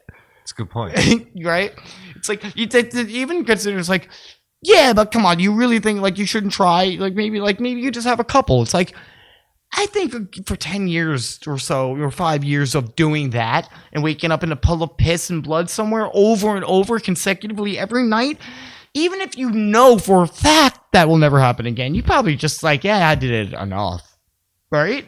Yeah. That's a good point. It's pretty rough. Most people don't do that. Most people don't drink into blackout every time, regardless. It's something about the alcohol. You get to a point where it's impossible to start without blacking out drinking. Yeah. I have a question for you. Yeah. So if you were to eat something, would you rather get fast food or would you rather me make an omelet? I ate here last time. I'd rather fast food, actually. You want fast food? Yeah. Fast food is fine. I'm also tired and lazy. I worked today. We could And also tomorrow go they're gonna put a laser in my eye, and I'm like this close to saying like You ever been to I'm this close to missing my appointment. How do you Like, feel I about wanted- 7-Eleven food, like a burrito or a taquito? I hate so long. Yeah, you're not into it. What about deli food, like a bagel and cream cheese, or like a toasted bagel and cream, or a toasted or microwaved like hot beef patty with cheese and hot sauce on like a roll? Because that's kind of what I want. I want a beef patty with cheese and hot sauce on a roll, like bodega style. Will they make like a deli sandwich, Yeah. like a BLT or something? Well, they'll make like they'll make like a BLT, or they'll make like ham, salt, pepper, lettuce, tomato. Yeah. Yeah, we could go to that. We could go to the deli by Father Capodanno. Okay. Yeah. Yeah. Anyway, I yeah. might work at a ramen place soon. We'll see how that works. Oh my god, if you work at a ramen place, that'll be so crazy. You'll meet so many bitches. So many women. You don't meet any women where you're at. Yeah, now. what makes me nervous is your resume is impressive. I'm like, oh, now I have to prove something. Great. Yeah, you do. No, I hate. 'Cause I'm honestly saying when I say I have that many years experience, I really do. Do you know how to work But at the noodles? same time, most of those years, I really didn't want to be doing it. You know? So yeah, I've been doing this for 7 years or so, but it's not like I've been really trying to apply myself that much. I really don't fucking like this. Here's a question. Like it's bad. what if they only needed you to be like half as good at the job, but like twice as good at like going on Instagram and like pushing the business? Like, what if I got you really good at the latter and you were already good at the former, so you don't even have to worry about that? And then I got you really good at the latter, and suddenly it's like, not only do they need you, but they're like, do you have a band? You want to play at our shop? You know, like they'll like you that much. you know, if you're able to like really touch people like that on social media. That's what shops No, I like. think they need a cook. I think that's it. No, That's what but most restaurants need. yeah, but they also Is need people to work. no, they also need someone to market their shop without. No, they don't. They just need a cook. They probably got whatever they got going. Okay. Or they yeah. just sit there and it works because it's New York City. Let's see if you can get It's the New job York first. City. They have people. They don't need to advertise. They just have to sit there. It's a Anyway, ramen place in New York City. It's just it has to be there. The advertising would be counterintuitive, I would think. no, it wouldn't. Advertising is always important. But then you can't handle like you're already gonna get probably just as much volume as you can handle. So you're talking about too much advertisement, but if you play your cards right, you could still end up ahead. I think I'm just probably gonna get best case scenario, just have a job that's a little bit better. Then that's good enough for now. No, what if the people who hired you, And maybe going into the city would be a nice thing for Brendan, me. what if the people who hired you weren't even born in New York City, and they were like, you were born here, and you're like, yeah, you guys weren't, and then the people who own the business would be like, no, I was born in Thailand or Vietnam or the Philippines or Japan. You know, like maybe as a native New Yorker, you automatically have value to any New York-based business. Well, one thing is like, do you speak Japanese? Was a part of like the questions, and I'm like, no, right? Yeah, like, so chances are maybe there are a lot of Japanese. No. No, there aren't. There are not a lot of Japanese people working. In a ramen place? Yeah. Yeah, that would be crazy. That Dude, look at these ramen places. Most of those people that work there are fucking Filipino. They can't speak fucking Japanese. Okay, so why on the application did they ask if I speak Japanese? Because it would have been a plus for. Why would you need that as a plus? That's not a common thing to ask anything. So Well, then you would know the difference between like shochu ramen and miso ramen or some shit. but if they don't know that, why would they want you to know it? Like No, they wouldn't would know it, management- obviously. Oh yeah. I don't If know. you knew it though, I mean, that would work. Just work at a ramen shop, Brendan. You never did it before. And if you got really good at making ramen, like you'd be really valuable. Like suddenly it's like you could play guitar, you could sing, and you can make ramen. Can we have you in Osaka by like tomorrow? You know, like you never know. I just get really good at like Asian cuisine. And like playing music and It like feels like a cultural appropriation. yeah.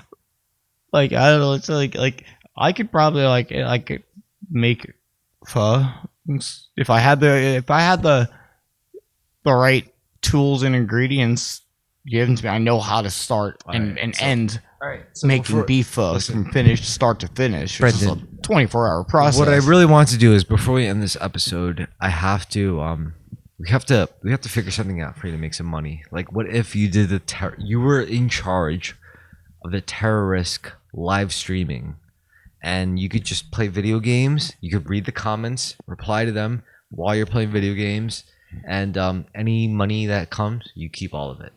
I don't care about I don't care about making. That's for you. You did the work.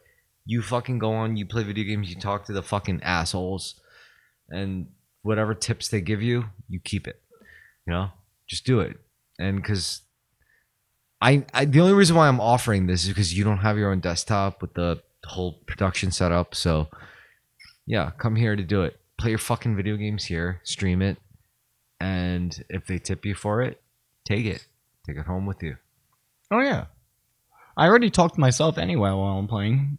Yeah. I even make jokes to myself and laugh. Yeah. So, Tears of the Kingdom is funny. so though. if you want to do it for the Terrorisk podcast, then I just gotta figure out a way to funnel. You know what? I might so here's the way I could do it. I could do it off of YouTube, and whatever I make off of it, I'll just give it to you. Or I could set up You your. know what else I need my Xbox for? I haven't played Jedi Survivor. And Fallen Order was like the best game I've ever played. Yeah. I need to play Jedi Survivor. Do you like Adam Driver as Kylo Ren? I don't like those characters. Any of them? I don't think they're good. No. What about Ahsoka? Yeah, I like Ahsoka's character. What if Ahsoka? I think it was I think her as the actor, I forgot her name again. Holly Berry, Rosario Dawson. Yeah, is perfect. The way she plays it, because she's able to be fierce, but also she has a very like gentle, motherly vibe, which is like what you would expect from like a light side force user. You know, somebody like very like is able to be fierce, but also has control and she's like very graceful. You know, and she even has that like I like the Ahsoka live action a lot. Yeah, Ahsoka is a good character. It was kind of just squeezed in there, but do you know why Ahsoka did is a good job? character? Ahsoka is a good character because Ahsoka, who is Luke Skywalker, was supposed to be. Like, Ahsoka is the true Luke Skywalker, and yet the blood son was the true like manifestation of the balance of the Force. But Ahsoka, It shows just how the white man always takes all the credit. but I mean, you know what I'm saying though. Like, Ahsoka is the true apprentice of Vader. It wasn't Luke. Luke is just the son of Vader. Ahsoka was the apprentice of Vader. That's like a big difference.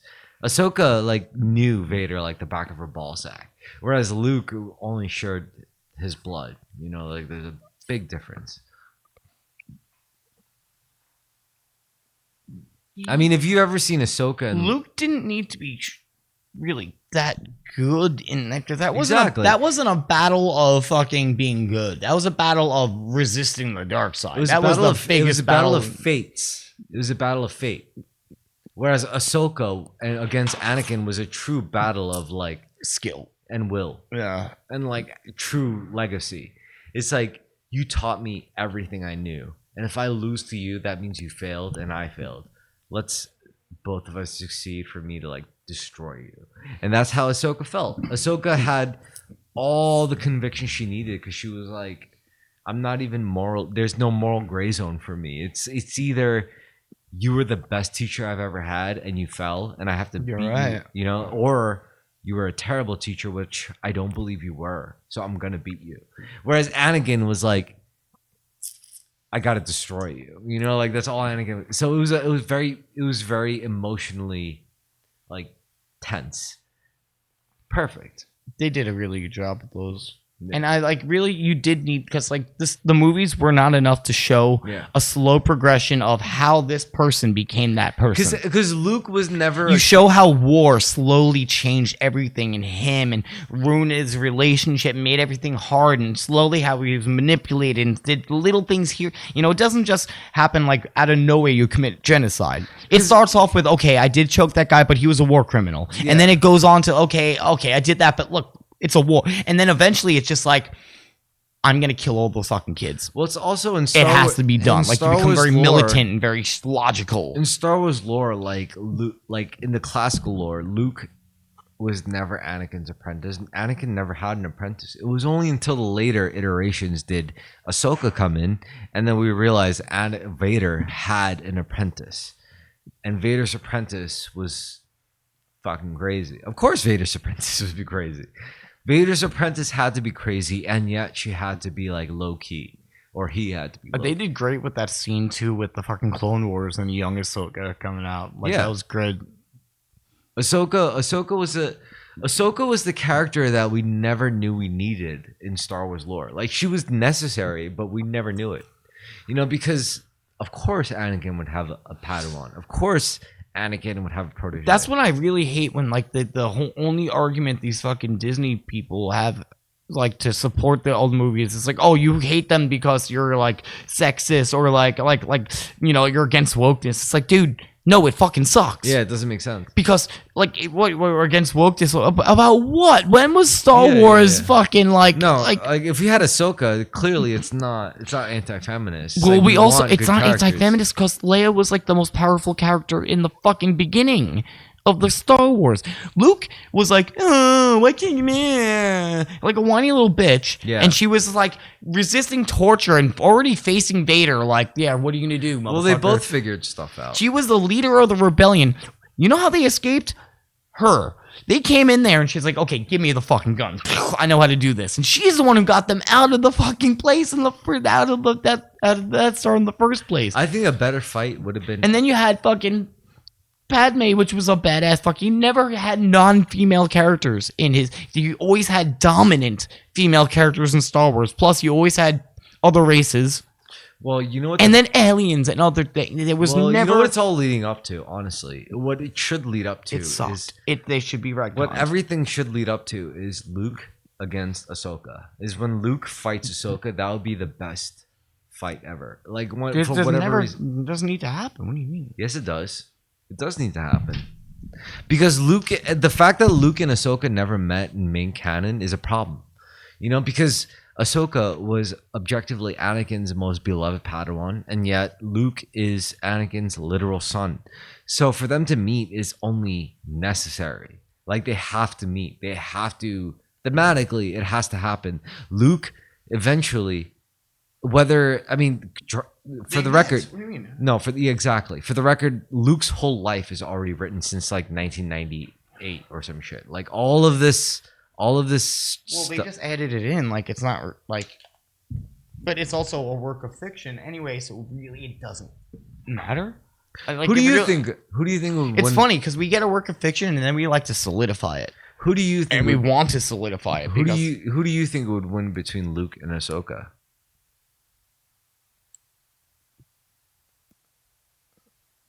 I don't know. Exactly. That's a good fight. You know. That is a good fight. I would maybe say Luke just because like it's canonical that he's the most powerful, but at least with the Force. Wouldn't that be? But wouldn't has that he be been a in good? war? Wouldn't that be a good 45-minute movie where it's like Luke at the temple, he's like teaching, and suddenly like a mysterious hooded figure comes in, and she wields like 2 white lightsabers, and he's like, "Fuck, who are you?" And then he has to take out his green lightsaber, and they fight, and and he's like, and his Padawan's almost stepping, and Luke's like, "No, I got this," and they fight, and Ahsoka almost beats him, and Luke is like, "Who are you?" And Ahsoka was like, "I am your father's Padawan." That would be a good fucking fight scene on like New Yavin, you know? Yeah, I don't know at that point. I would accept that. If that was like a retcon, I would be like, that was a good retcon. Like Ahsoka comes and like invades on Luke Skywalker's teachings. Well, it's hard because like Luke Skywalker is, you know, as George Lucas said, the most powerful Jedi, but you don't actually ever barely get that's why people cry during that scene, because that's really the only time in any live action or anything where you've seen Luke Skywalker actually portray being as powerful as he said he is, going there to defeat. And it was the great part about that scene. They have to was, retcon the movies because of, you know, like Ahsoka. Honestly, I really think the way it's supposed to be is Ahsoka is supposed to be like Qui-Gon Jinn, and Luke is supposed to be like Obi-Wan Kenobi. That's how it's supposed to be. Like Ahsoka should be like Qui-Gon. You know, it's like but then you also have Legends where he did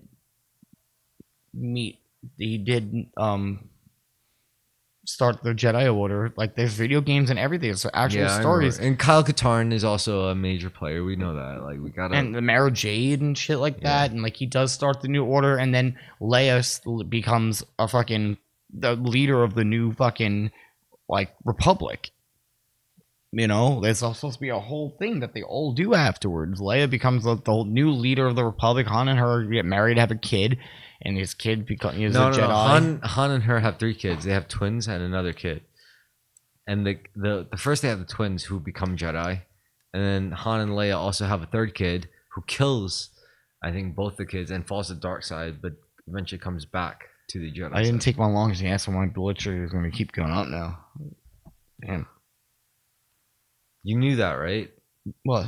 Han and Leia have twins that are like the most powerful Jedi ever, but they also have a 3rd kid, and apparently, like the more powerful of the twins falls to the dark side. The other one gets killed by the ones who fall to the dark side, and the younger kid that Han and Leia have, turns the dark side brother. This is the better, objectively the better. Before, like 7, 8, and 9 were ever a thing. Like this was the real extended universe, and it was so much better. Bringing back Palpatine. It was so good, Dude, that movie shouldn't exist. It doesn't actually make any sense. Yeah. Those movies before they came into existence, like the books that extended on the universe, it was so like the old Republic even was a part of that. Like that was a part of that extended universe. The thing is, actually, that's still untouched, and they can go back to that at least. Which they might, I think. I think they might make because gonna actually no, try. they actually no, they are. It's actually they are. The new things that are coming out within the next 5 or 6. They're gonna bastardize it. No, there's a show coming out with Anakin in it. There is a show. There's another season of Obi-Wan. The new season of Andor just hit. There is going to be another season of Ahsoka, and there's a new show about the Jedi. Oh wait, is that the one that came out? There might. I think there might be an Old Republic. They're gonna bastardize the Old Republic show. They should. They can't touch it. They should not. Doing touch like it. Keanu Reeves as Revan. No, they shouldn't touch it. I don't agree. I don't care if it's Keanu Reeves. Like, no, they should not touch the Old Republic. Yeah, they shouldn't. The game is perfect. It's perfect. The whole story is perfect. Don't Everything- even change the graphics. Keep it exactly the way it is. Dun, dun, dun, dun, dun, dun, It was like reading the best storybook ever. You read through it and you're like, as a child, this would move you. Dude, that game is more advanced than like modern games now. Like the whole game is voice acted. There's no just lines reading. And no other game has done this way. The language. Do you drop the gun? It's like, dude, and then you have a translation. It's like they're really using all the different alien languages and cultures. It's so realistic. It's such a nitty gritty, like underworld Star Wars shit. Like most of it. It's so fucking good. And Bastlo is hot as fuck. So is Carthanasi. Dude, that's what's hard. Dude, video games make you want to bait. Like I'll be playing, I'm like, ooh, I definitely gotta jerk off in a little bit. I don't understand. Do you really want to take off my Jedi robes and convince me to fall to the dark side? Yeah, like I'm sorry. And you're like, no. But I'll save a game real quick and live in an alternate universe where I say yes. It just by giving them the voice acting voice made this like pixelated character hot as fuck. Okay. And the battle meditation, like the whole thing about Jedi and Sith lore is so spiritual. The battle meditation is great. It's a different, it's like it turns it like really like affects the whole battle. Well, you weren't able to use battle meditation for your character until Knights of the Old Republic 2. I mean, Knights of the Old Republic 2 was more just Knights of the Old Republic 1 of the unfulfilled fantasies finally fulfilled. You know? Like Knights of the Old Republic 2 was the game where you could finally do. Yeah, but they didn't complete the game. They when you play during the end, it's like there's still stuff that you feel like it's not complete, and then all of a sudden it feels like it streamlines. It's like, okay, now we're at the end. Now it's like, wait, did we skip something? And it really feels off. But you still got to do so many things. And then they rushed the end, like it was like all these options and different things that Kreia could say at the end. But then it just ends and nothing else. It's like doesn't wrap. Like you have the one part where randomly you get sent in with the one girl, and then you get randomly sent in just as the robot to this place, and then you go in as you versus Kreia, and then it ends. And it just fucking ends. No, but you missed the whole exposition where it explains what the exile really was to Revan and the purpose they fulfilled and why they're so powerful. And why, ultimately, the exile... I mean, this is canon, and I don't want to spoil it, but the exile dies, ultimately, to free Revan. That's the sad part, because I honestly like the exile better than Revan. I mean, Revan is awesome. Everyone loves Revan, but the exile was like... you know how... Wait, what? The exile dies? Yeah. To save Revan. Wait, how? So the story goes after Knights of the Old Republic 1, Revan he goes to the outer planet, the outer rims, basically, and to investigate the true source of the dark side. But in doing so, Revan comes across really dark worlds, and Revan eventually becomes captured. And the exile after the events of Knights of the Old Republic 2, Kreia says, Go to the Outer Rims before I die. I'm going to tell you this. Go to the Outer Rims, find Revan, and work with him. Oh, yeah, I remember that. Okay. So Kreia dies, and the exile is I cannot go back to the Republic because everyone hates me, and including the Jedi Order, so I'm going to go find Revan, my former commanding officer. Yeah, then it ends, though. Nothing happens. Yeah, but the canon story is when you play the online game, The Old Republic, The story goes that the exile finds Revan, and they go through this whole shit where Revan's like, "What the fuck are you doing here?" And the exile is already captured. And is like, "Yeah, I'm here to save you." And they're like they're speaking telepathically, and Revan's like, "I'm undercover," and the exile goes, "Yeah, I see that, and it's all good if I die. I should be dead anyway. I'm no good for the Force." Anyway, Revan tries to save the exile, and the exile is canonically a woman. Like Revan's a male. Like if you play, and the exile is a female, and the exile is trying to link up with Revan, and Revan's like, "You're in a tough spot. I've been undercover for years," and the exile's like, "Well, I'm glad you're alive, and fuck, I hope you save me." Revan fails to save the exile. The exile dies, and Revan has to do the rest of the shit. But Revan is ultimately What is he doing in that other world? What is that other world? The Sith world. It's all run by the dark side. The Republic and the light side, that the order.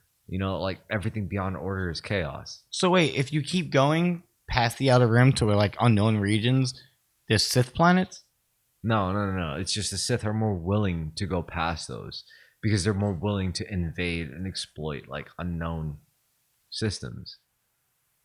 How big is that galaxy? It just keeps going and going and going. You just keep shooting out further away from the center and just keep finding new planets? Well, this is why Mass Effect did a good job at it, right? Because Mass Effect really painted that. Mass Effect also fucked with Star Wars because BioWare, did Knights of the Old Republic 1, and they were also in charge of Mass Effect. And Mass Effect, if you played Mass Effect, right? No. Never? No. Oh, you were. Yeah? Yeah. It's like RPG open world. Yeah, no. If you liked KOTOR, you would love Mass Effect. Okay, I'll try. It's incredible. It's actually Mass Effect is one of the this. I played Knights of the Old Republic 1 and 2, and they hit me here. I played a lot of other games in a way that did not hit me there in a sci-fi context. Mass Effect did. Mass Effect actually managed to hit the same notes that KOTOR did. Okay. And that's a high bar for me because KOTOR is one of it's tied with some of the best RPG games ever made. I know, and it's actually really clunky and easily exploitable, but it's clunky and glitchy and but it's beautiful. It's beautiful. It's the music is set it perfectly for everything. You really feel in it, in the parts where you're dun, dun, dun, dun, dun, and it's you get out of the planet. It's they're attacking, and Bastila explains, she's like, "Before in this land, plenty of great Jedi fought the Sith," and then you hear the music swell up, and you're like, "Damn, this is fucking crazy!" Even the movies. It is old. The cutscenes are beautiful though. Even though the graphics in the game, the cutscene going into Dantooine, the Ebon Hawk landing in the, and it got to a point where the Ebon Hawk was more important than the Millennium Falcon to me. I was like, no, it is. No matter how long you play that game, you get lost every time inside of the Ebon Hawk. I'm sorry, I don't give a fuck who you are. You do not know which way is which. You just keep running around the thing for an hour until you find the right character you wanted to find. I'm sorry if you've never played Knights of the Republic, you do not truly know the Star Wars universe. You don't know Kashyyyk. You don't know Coruscant. You don't know. When you go into the cargo and there's just that girl, and you have to learn how to communicate with her, Hichuta, Jinuwama. Okay, so Jinuwama, does that mean food? Jinuwama, she's like, nah, and you have to figure it all out, and you can just fail it, and she just goes missing. You know what was awesome? Taris. Of course you would never see Taris in the movies, because no matter what, Taris was just... Taris was basically the old Coruscant. Before Coruscant, there was Taris. And what happened to Taris? It got obliterated. But it's not like the planet's destroyed. No, it just got glassed. Yeah, it got glass. It's done. Yeah. But it still probably can sustain life. Yeah, but that's a great scene too. That you play it and it's such a long time. Taris takes you days unless you sit there for fucking a full day straight and just like it should take you long. It was like if I was watching a movie of the Old Republic, I would want it to take place on Terrace. You know what? I already know they're gonna make an Old Republic show, and I bet it's the intro. And by the time you leave there, you've experienced so much. The game feels like you leave Terrace like you're a new man. You are changed. Like, dude, I killed a man. Like it's like you leave Terrace, it's like you're a new person, and like you leave it, and all of a sudden it cuts to the Malik, and it's like wipe it down, it's like, and destroy it. Like the whole fucking game's so fucking cool. Actually, you know what's fucked up in the first Knights of the Old Republic game? It's almost like when you first play it, it's almost like the whole game is going to take place on Terrace. It's like you would never think that you're going to leave that planet. It's like because you already start in space. You're like, oh, you know, you work so hard just to get to Terrace, and you get an apartment in Terrace, and you make relationships with Terrace, and then you do enough missions. Yeah, it's gone. The whole place is gone. Yeah, you do pod racing in Terrace. It's funny because like if you're light and you're like, I helped that beggar, I saved that, and it's like, and then they all died. Yeah. Like, I saved that hooker, got out of sex trafficking. I fucking reunited that couple. And then the whole planet got proliferated. Like, and it's the like, only reason why you survived is because of the Ebon Hawk. Yeah. All the characters. And then you see the one fucking bounty hunter afterwards that got off and shit. And you have the showdown with him on Tatooine. The Sith lightsaber. Yeah. That's like such a good fucking game, man. Like, the characters are great. Like, you actually have an emotional bond with the character, which is great. Like, the ending, if you are really a sociopath, you could, at the end... And I'm sorry, no matter who you are, you form an emotional connection. How the fuck you can be like, Salbar, eat her? And he's like, oh. I love how they didn't, like, if somebody hears you playing that game from the next room, sometimes they will just hear. And you pick options. And they don't realize you were like it's a whole, 30-minute conversation going on, and it's important, and you're having dialogue options and shit with the Wookiee, and it's translating it, but it's like, oh, they don't change it. Like, they feel so, real because of that. You feel like you're in it, and you walk around it feels like you're in that. That's why I love that Star Wars vibe is in it. The Star Wars vibe of, the fuck is that? You know, that's what Star Wars set the vibe with the cantina. He didn't have much to work with. He's like, I got to set within one scene. I got to set what these worlds are like, what it's like with a multi-species, and it's just kind of chaotic. But to everyone there, it's like normal. So at first you play in the game, you're like, what the fuck? Who are those guys in the silver? What are those creatures? And finally you're like, you're actually a part of the world. The coolest part though is obviously everyone. And it's normal to just talk to somebody that's like. What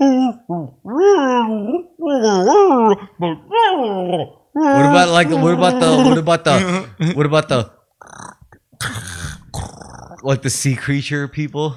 Oh yeah. Oh, they're like. Who's did the voice acting for that? Brilliant. What would a fish race sound? And there's a whole court, it takes it's like a 20-minute court scene where you're being judged by 5 different judges and trying to present your case with we will now proceed. Okay, jurors stand up first. Question 1 will be witnessed. And it's just it sounds like madness played. It's such a good fucking game. Yeah, this is why you would love Mass Effect, because Mass Effect is basically all of that. Mass Effect is Knights of the Old Republic, but it takes place in the context of our solar system. It's they expanded beyond the solar system and they went to other planets within our galaxy, and it's grounded in our so other species on other humanoid species. Yeah, it's a Milky Way galaxy pretty much. And there's aliens within the Milky Way galaxy. So it's exactly like Knights of the Old Republic. You think if we did is that how solar systems work in Star Wars? How we were on Earth and we can't really see far away, but is that because do we know could we you think there's just shit tons of life around our galaxy and we just don't know how to get to them yet, and one day it will, and it'll be like Star Wars where we have intergalactic trade and shit, and then other planets wars with other planets. Yes. Yeah. Well, we could already be involved in it as a species without even realizing it. That's cool. Yeah, I'd like that Mass Effect though. So they just pretty much took a galaxy, Very close in a time very very not so very far here. away. Yeah, Yeah. it's just, Very yeah. very near in a time very close to here, and it's the same thing though. So you would have like the idea in Mass Effect is that they discovered a technology that allowed them to basically nuclear technology, and they solve hyperspace. It's the same shit as Star Wars. It's like except once they discovered it, like different species from other systems contacted humans. Oh, you finally discovered this. Now we're going to let you in on our Federation, and your job as a Spectre is like a Jedi. Like you're like, oh, you're the first human Spectre. Like we've had Spectres in the Federation, but never a little monkey primate looking. Oh, yeah. dude, well, you're the first monkey to evolve yeah. and like develop hyperspace. And it's like, why should we accept you as a Spectre? And you're like, well, I could use psionic abilities. It's like, whoa, we never witnessed a human use psionic abilities before. And it's like, that's why I'm the first human Spectre, motherfucker. So you play as Shepard, Revan. It's like the Revan figure. It's like the first human Spectre. It's like most Spectres are not human. They're always like, you don't have what it takes. And this is a Galactic Federation position. It's like, let's say there was like a Galactic Federation. It's like the FBI of that federation. It's like you're one of their agents. There was never a human of that, and you play as the first human Spectre. So it's a good role. You're like, it's like Anakin was like the one fucking human who was able to ride a pod. Yeah, fucking yeah. And that's what I loved about the first Knights of the Republic was the pod racing thing. I hated having to do that. If I had to do it, I did it only when I had to. That's a good flavor. So you don't like pod racing? I don't like racing scenes. I love pod racing. I'm not into cars or racing scenes in anything. Like when there's like racing scene in any movie, like I'm just like, I can whenever care I less. drive, If things are shooting at each other, I like space battles, but I do not like racing for some reason. It just doesn't float my boat. Whenever I drive, I always feel like I'm pod racing. I'm like, now this is pod racing. See, when I'm on my bike and I'm thinking about I'm not thinking about racing something, more of like almost like a Death Star situation, like navigating like really quickly, getting to things like Brendan, going through obstacles. What if I got you an e-bike? Like what if I got you a bike where it's like you pedal once, twice, and when you're rolling, only when you're rolling, you press a switch and you go. You don't even have to like pedal like at that point. All you gotta do is pedal 1, 2, and then press the lever and you go. Like, would you like that? Yeah, I've had a scooter that did that, a motor scooter once, and it was amazing. And then it got stolen. Oh, it's time to go back on the motor grind. Yeah, that'd be cool. You're not a car driver. You're clearly meant for a motorized 2-wheeled vehicle. Like maybe. Yeah. I'll do it with you, man. So yeah, send us money to buy a motor vehicle, bike. We'll make videos. We'll make content. Even a scooter. I'd love a scooter. I've never ridden a motor. I don't know how to ride motors. I'm poor. No, I'm really low class. I've never been in a vehicle. It'd be cool to be like, whoa, wow, I don't have to put the work in like a peasant. No, so let's do closing statements. And my closing statements are about Star Wars. Now, here's the thing about Star Wars. It's very cheesy. It's very corny. However, the themes they're working on are very real spiritual themes. Like Star Wars themes are very spiritual, very real. They're reflecting very real things. It might as well be our galaxy as opposed to a galaxy far, far away. And it might as well be our time as opposed to a long time ago. Well, George Lucas actually sums it up at the thing. There's a video of him saying, like, okay, like he's like, okay, there's two sides of the Force, light side and the dark side. Dark side, it's always wanting more, and so it's never satisfied, and it's always in fear because when you have more things, what are you afraid of? You're afraid of losing them. So it's always on the defensive. And he says that's the difference between the light side and the dark side. And he just explained this to like the new writers on the team to try to get them to understand the principles. But these are probably conversations that were never fucking had during the Disney meetings. And that's the problem. Do you have a problem with Mickey Mouse? Mickey Mouse helped fight Hitler. Okay. Well, Mickey Mouse is Jewish. Yeah. Makes sense. Also, wasn't George Lucas Jewish? Maybe, I don't know. But he identifies as a Buddhist Methodist. That makes sense. Anyway, so here's my final message to you all. You don't have to watch Star Wars. Just believe in the light. Yes, you do. Don't believe in the light. I mean, definitely believe in the light. Just don't believe in the dark. Because the dark is nice. You could hide in the dark, but the light is where the power comes from, right? Yeah, but the dark side is very seductive and easier, and it will offer you instant power when it tempts you, and it is, you think you can resist it until it comes, and then it's not easy to resist. All right, so then maybe you should accept the dark side and mix it with the light. I don't know. I'm not a Jedi yet. All right. Well, anyway, may the force be with you. Say it. May the force be with you.